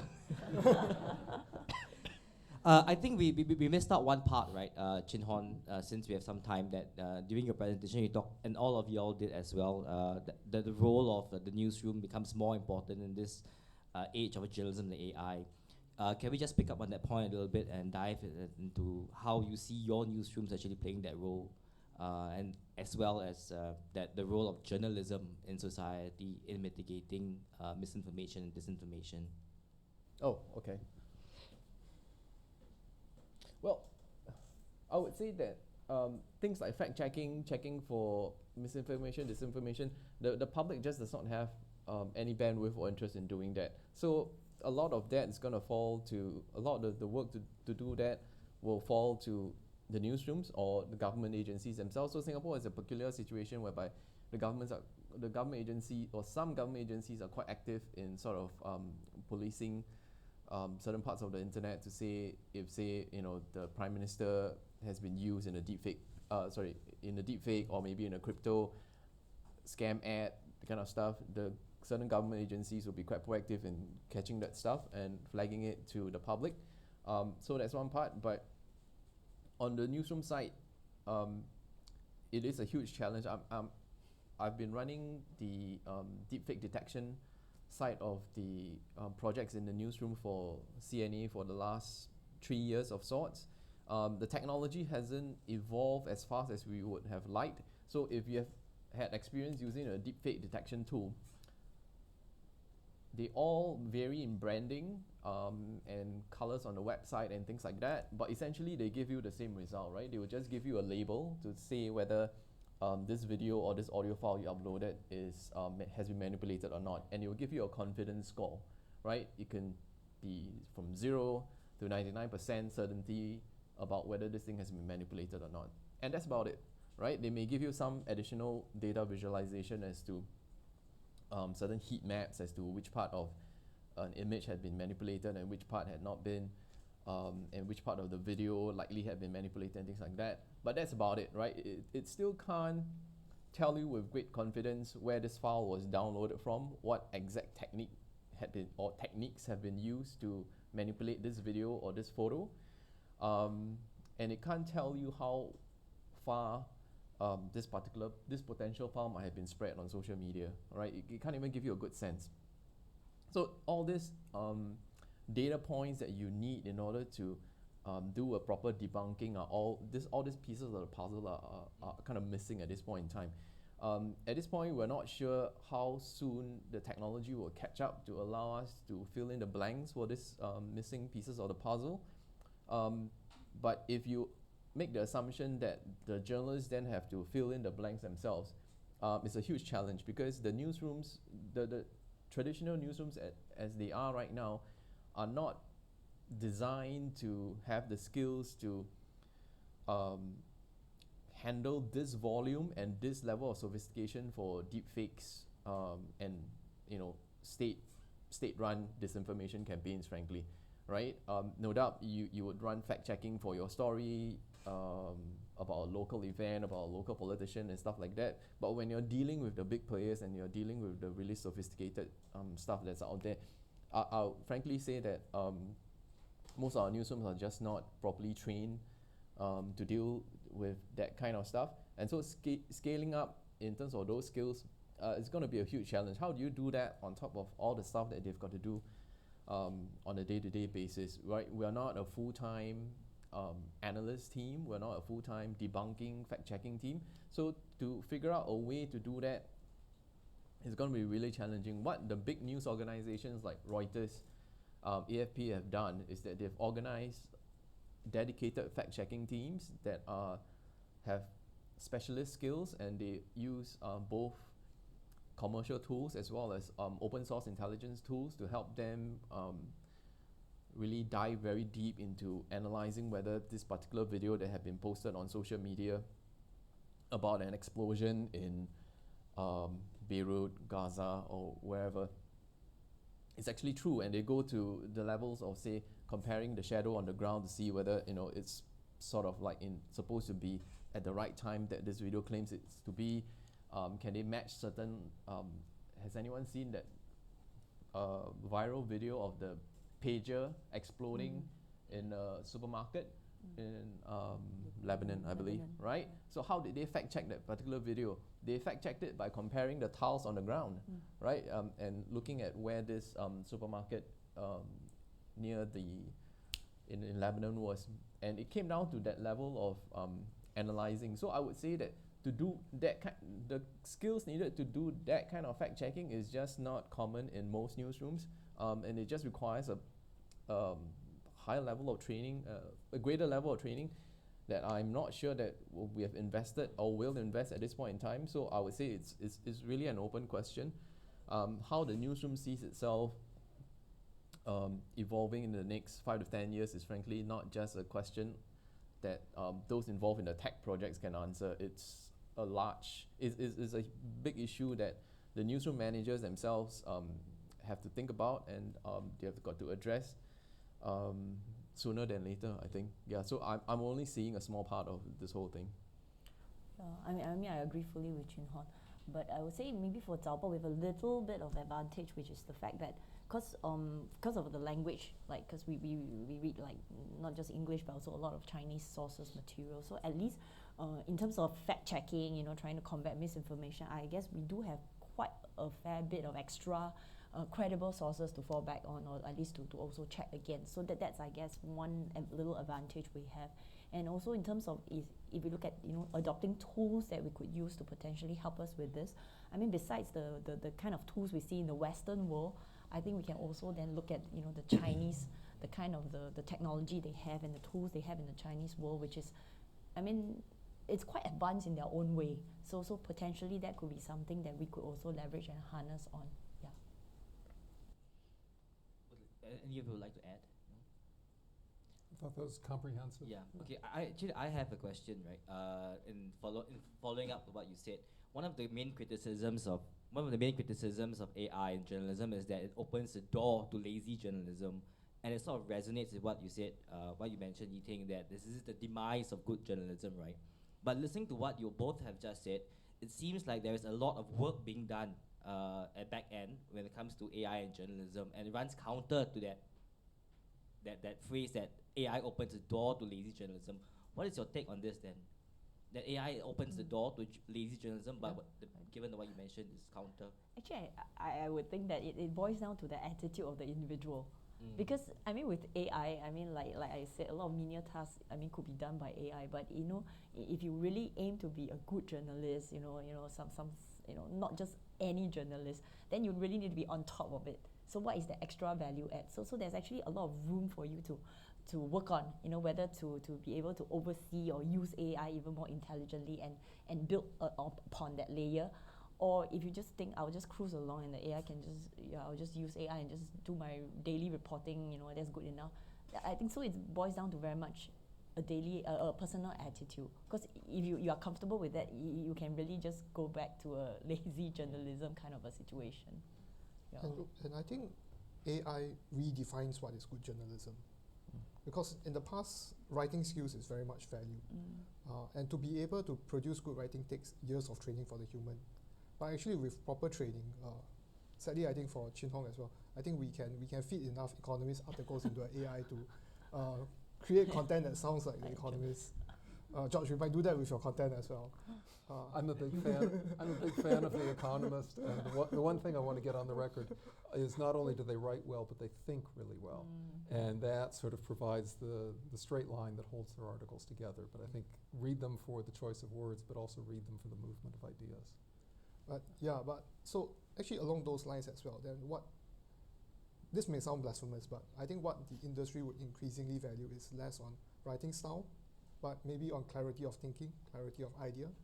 Beyond that, then the ability to connect with people so that we get the dimensions of stories that are coming out. So even going down to then spending time to do investigation, it's not that we will produce lazy journalists, but I think it will produce hardworking journalists along other dimensions.